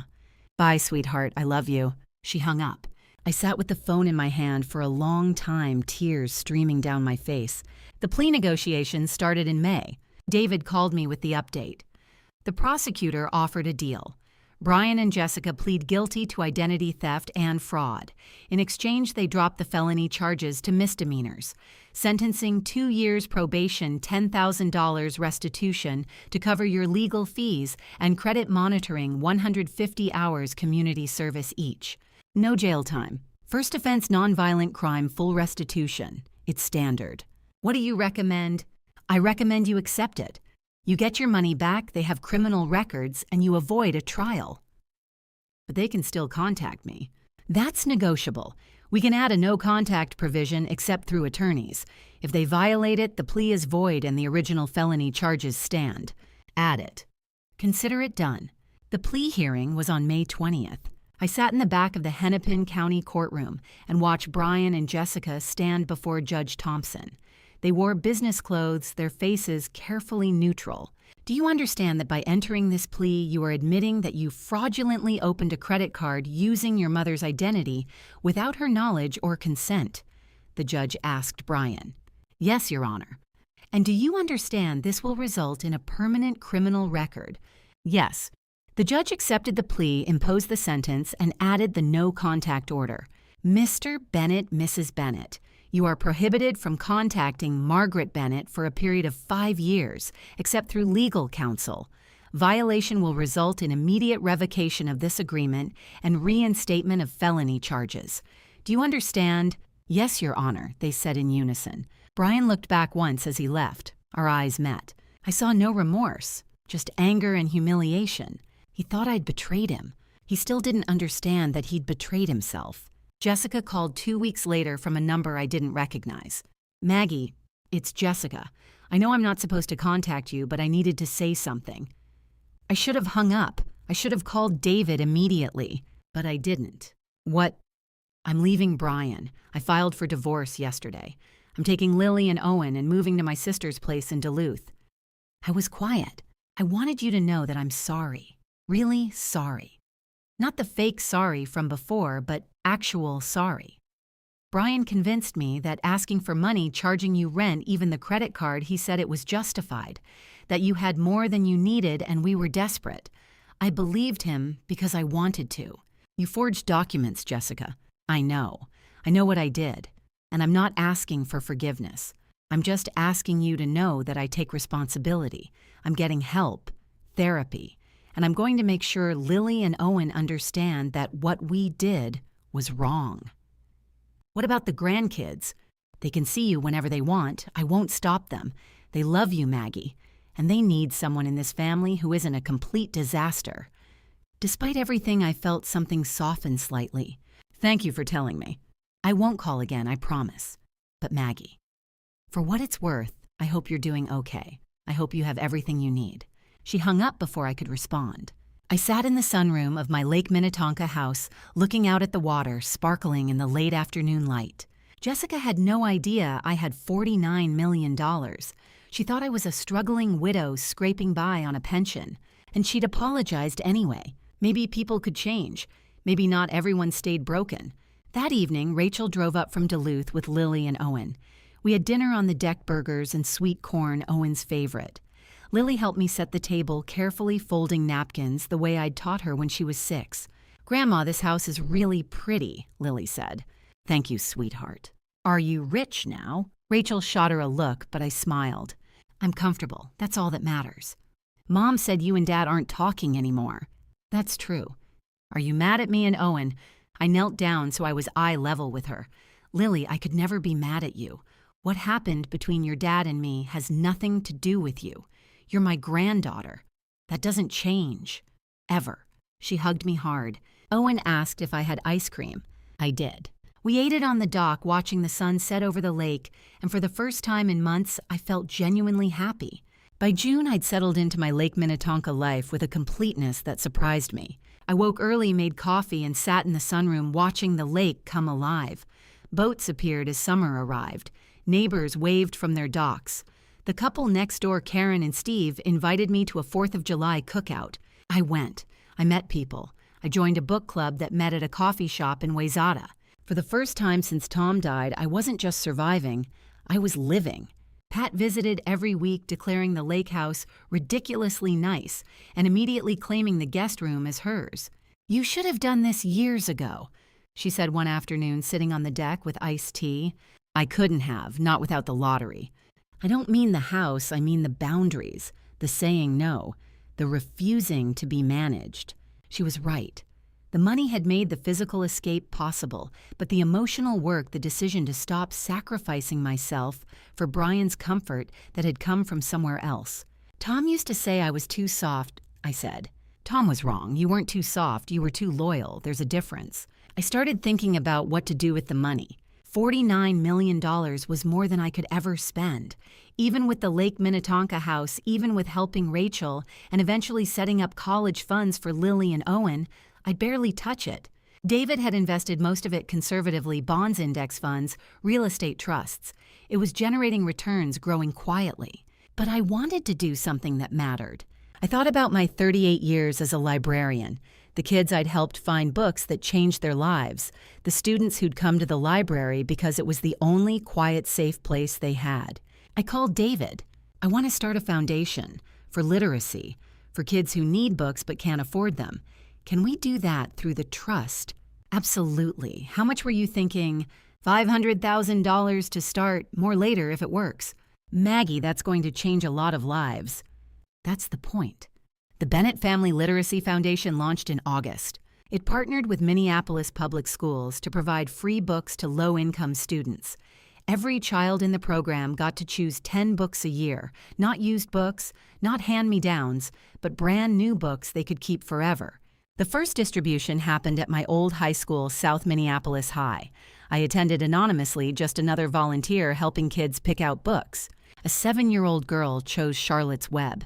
She held it like it was treasure. "Is this really mine?" she asked. "Really yours," the coordinator said. The girl hugged the book to her chest and smiled so wide it hurt to look at. I thought about the $750 checks I'd written to Brian, about the $30,000 he'd wanted for a down payment, about all the money I'd given him over the years that had disappeared into his life without changing anything. This 7-year-old's smile was worth more than all of it. Rachel brought Lily and Owen to visit in August. They stayed for a long weekend, swimming in the lake, roasting marshmallows on the dock, sleeping in sleeping bags on the sunroom floor, like it was a camping trip. On the last night after the kids were asleep, Rachel and I sat on the deck with wine. "How are you doing, Mom, really?" "I'm good, really good. No regrets about Brian." I thought about that. I regret that it came to this. I regret that he made the choices he made, but I don't regret protecting myself. "Have you heard from him?"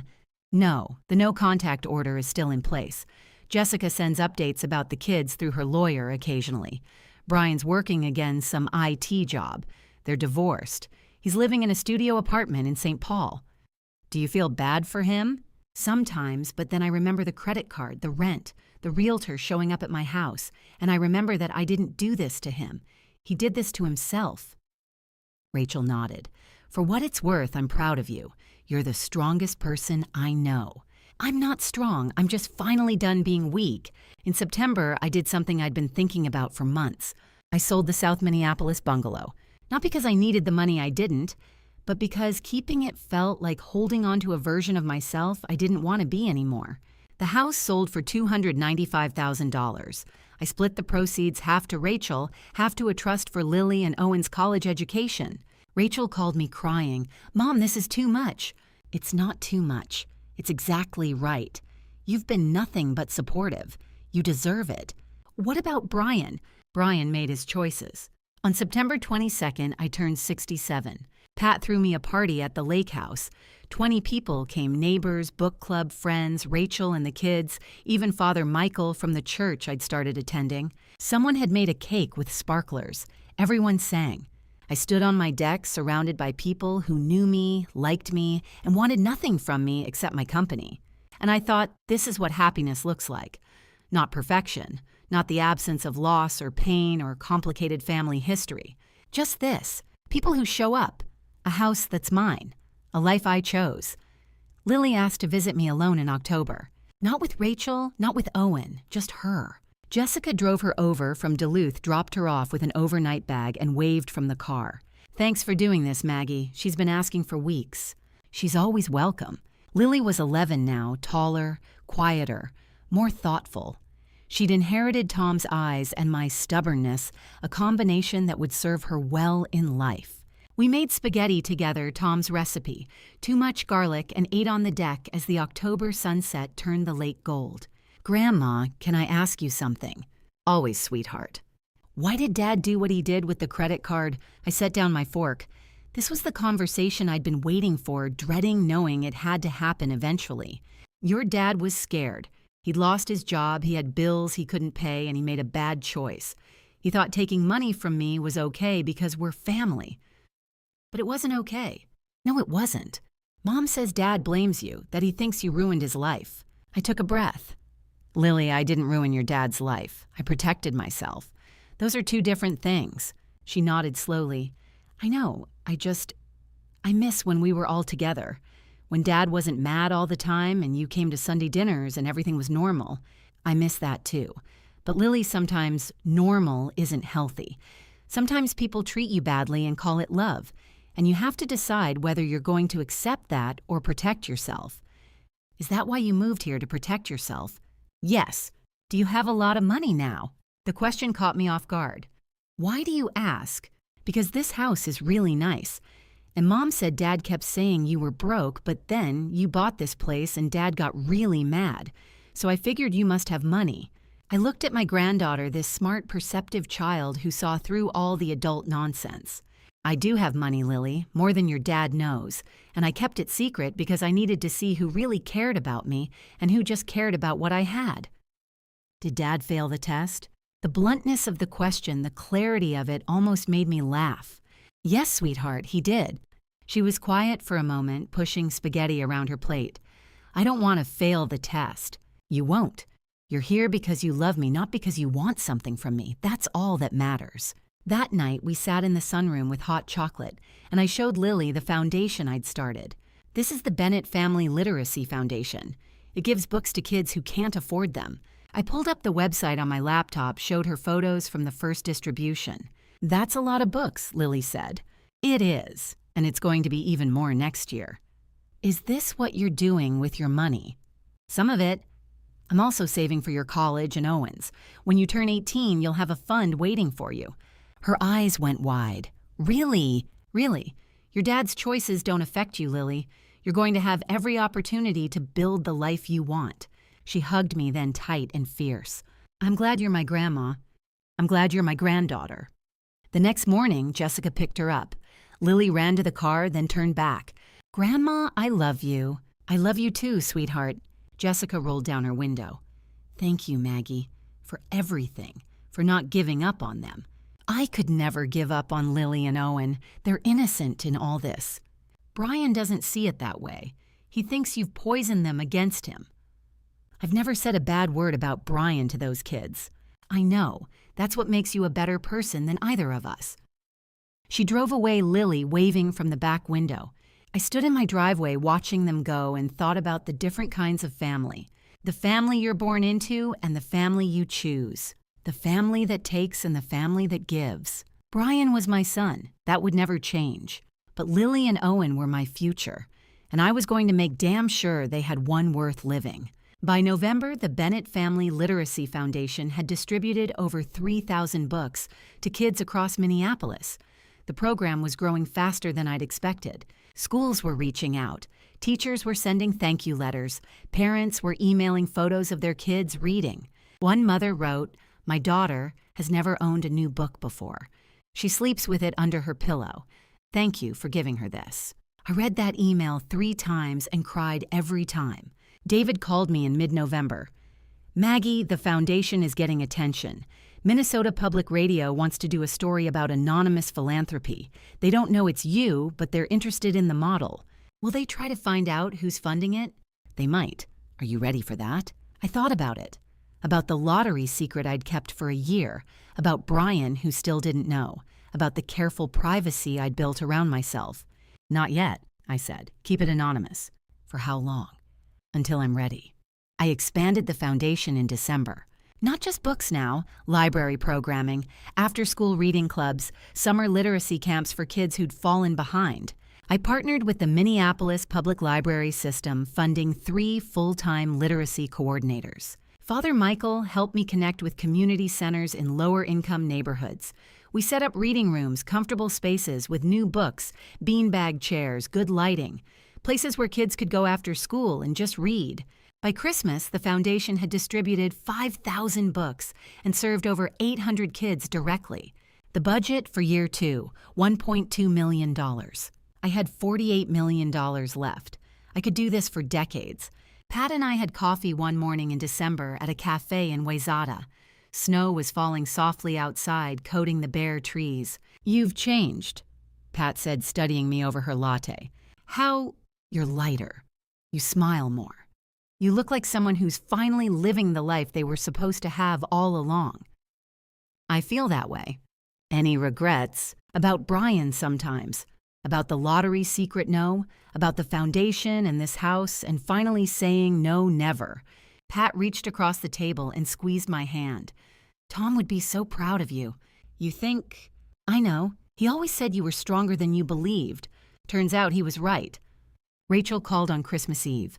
"Mom, I have news. Michael proposed." Michael was her partner of 2 years, the social worker she'd met at a conference in Duluth. Kind, steady, genuinely good. "Oh, honey, that's wonderful." "We're thinking a small wedding next fall, nothing fancy. I wanted to ask, would you help? Not money necessarily, just planning being there." "Of course, I'd be honored." "And Mom, I want Lily to be a junior bridesmaid. Owen can be a ring bearer, but I'm not inviting Brian." "Rachel, I know he's my brother, but after everything he did to you, after watching him manipulate and steal and then blame you for protecting yourself, I can't have him there. Is that okay?" "Sweetheart, it's your wedding. You invite whoever feels right." "Thanks, Mom. I love you." "I love you too." After we hung up, I sat in my sunroom looking out at the frozen lake. Snow fell steadily, muffling everything. Brian wouldn't be at Rachel's wedding. Lily and Owen would be there. Rachel would be there. Pat would be there. But my son, the child I'd raised, loved, sacrificed for, wouldn't, because he'd made choices that had consequences. And I'd finally learned that loving someone doesn't mean absorbing their consequences for them. I spent Christmas Day at the lake house with Rachel, Michael, Lily, and Owen. We made Tom's traditional breakfast cinnamon rolls from scratch scrambled eggs, too much bacon.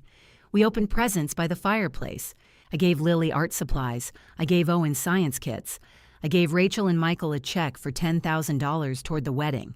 Rachel tried to refuse. "Mom, this is too much." "It's not too much. It's exactly right. Let me do this. Where's all this money coming from?" The question I'd been avoiding. "I'll tell you. Soon. But not today. Today's about family. The good kind." New Year's Eve, I stood on my dock at 11:45 p.m., wrapped in Tom's old winter coat, watching fireworks over Lake Minnetonka. Pat stood beside me, flask of whiskey in hand. "To 2026, she said, offering me the flask. I took a sip. "To 2026. What are you hoping for this year?" I thought about that. About the foundation, about Rachel's wedding, about Lily and Owen growing up, about the life I'd built from lottery winnings and boundaries, and finally learning to say no. "Peace," I said. "Just peace." "You've earned it." The fireworks exploded overhead, gold and silver against the black sky. I thought about Brian somewhere in St. Paul, probably alone. I thought about Tom, gone 5 years now, but still present in every decision I made. I thought about the $87 million lottery ticket that had changed everything. And I thought I would do it all exactly the same way again. It's been 18 months since I won the lottery. 18 months since I sat at my kitchen table in South Minneapolis, saw those 6 numbers match, and made the decision that changed everything to keep it secret. I'm 67 now. I live on Lake Minnetonka in a house I bought with cash. I run a literacy foundation that served over 1,500 kids. I have a book club, a church community, neighbors who invite me to cookouts. I have a life I chose, not one I inherited or fell into or accepted, because I didn't think I deserved better. And my son still doesn't know. Brian and I haven't spoken in over a year. The no-contact order expired in May, but neither of us reached out. Rachel says he's doing okay, working steadily, living in a small apartment, seeing a therapist at Jessica's insistence as part of the custody agreement. He pays his probation fees on time, he does his community service, he's stayed out of trouble, but he still blames me. Rachel told me he refers to what happened as when Mom destroyed the family, not when I committed fraud, not when I stole from my mother. When Mom destroyed the family. Some people never learn. Lily turned 12 in March. I threw her a birthday party at the lake house, her first time bringing friends from Duluth. 6 girls, pizza, a bonfire on the beach, s'mores that got everywhere. One of Lily's friends asked, "Is this your grandma's house? It's really nice." "Yeah," Lily said proudly. "My grandma's awesome. Not my grandma's rich. Not my grandma won the lottery. Just my grandma's awesome. That's the reputation I want. Not wealthy, not generous, just awesome." Rachel's wedding is in September. She and Michael are getting married on the lake house lawn, small ceremony, 50 people. Lily's the junior bridesmaid. Owen's the ring bearer. Pat's reading a poem. Rachel asked me last week if I was okay with Brian not being there. "It's your wedding, honey. You invite who you want. But he's your son. And you're my daughter. And you've been nothing but loyal and loving and supportive. Brian made choices that hurt me. You don't have to pretend those choices didn't happen just to keep the peace." She hugged me. "I'm so glad you finally learned to say no." Me too. The Bennett Family Literacy Foundation celebrated its first anniversary in August. We distributed 8,000 books, funded 5 reading rooms, hired 3 full-time coordinators, launched summer camps that served 200 kids. The budget for year 2, $1.5 million. I still had over $46 million left. Minnesota Public Radio finally figured out I was the anonymous donor. A reporter called David's office asking for comment. David called me. "They know it's you. They want to do a profile. Retired Librarian Funds Literacy Foundation." "It's a good story, Maggie." "Will they mention the lottery?" "Only if you want them to." I thought about that. About the secret I'd kept for 18 months. About Brian, who still had no idea his mother had $46 million. "Not yet," I said. "Let them write about the foundation, but keep the lottery part private." "For how long?" "Maybe forever. Because here's what I'd learned: the money wasn't the point. The point was the freedom. The point was the choice. The point was learning that I didn't owe anyone access to my life, my assets, or my decisions just because we shared DNA.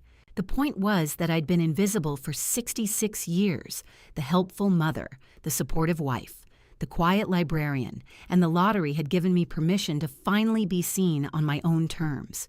I had coffee with Pat last week at our usual spot in Wayzata. "Do you ever think about telling Brian?" she asked. "Sometimes, when I'm feeling generous. And when you're not feeling generous, I think about how he charged me $750 a month for mowing my lawn while I was sitting on $49 million. And I think, he doesn't deserve to know." Pat laughed. "You've gotten ruthless in your old age. I've gotten honest. There's a difference. People ask me sometimes when they learn about the foundation, about the lake house, about my comfortable retirement, how did you do it? How did you build this life? I tell them the truth, just not all of it. I saved carefully. I made good decisions. I learned to say no. I don't tell them about the lottery. I don't tell them about the $87 million. I don't tell them about watching my son try to exploit me for months while I quietly built an escape. Because that's my story, mine alone. And I don't owe it to anyone. This morning, I woke up in my Lake Minnetonka house, made coffee, and sat in the sunroom watching the sunrise. The lake was calm, reflecting pink and gold. A heron stood on my dock, patient and still. I thought about Tom, about the 42 years we'd had together, about how he'd always said I was stronger than I knew. I thought about Brian, about the son I'd loved, the man who disappointed me, the relationship that might never heal. I thought about Lily and Owen, about Rachel's wedding, about the 8,000 books that had found their way into kids' hands because I decided to do something that mattered. And I thought about the lottery ticket, the 6 numbers that had changed everything. 87 million, I'd won the jackpot. But the real prize wasn't the money. It was learning that I deserved to protect myself, that boundaries weren't cruelty, that saying no wasn't betrayal. The real prize was this: a house by a lake, a foundation that would outlive me grandchildren who loved me for who I was not, what I had. The real prize was peace. I'm Margaret Louise Bennett. I'm 67 years old. I won $87 million in the lottery and didn't tell anyone for a year and a half. My son charged me rent and stole my identity and still doesn't know I'm a multimillionaire. And I'm okay with that, because some secrets are protection, some silence is strength. And some endings are exactly the new beginning you needed all along. If you're listening from far away, if you're dealing with family who treat your love like a transaction, if someone's demanding access to your life in the name of obligation, remember this: you don't owe anyone your peace. You don't owe anyone your resources. You don't owe anyone forgiveness they haven't earned. You owe yourself safety, dignity, and the freedom to choose your own life, even at 67, especially at 67. Thank you for listening to my story. Thank you for staying with us until the end. This story is a work of fiction, created solely for entertainment purposes. If you enjoyed it, don't forget to like, subscribe, and share your thoughts in the comments below. See you in the next video.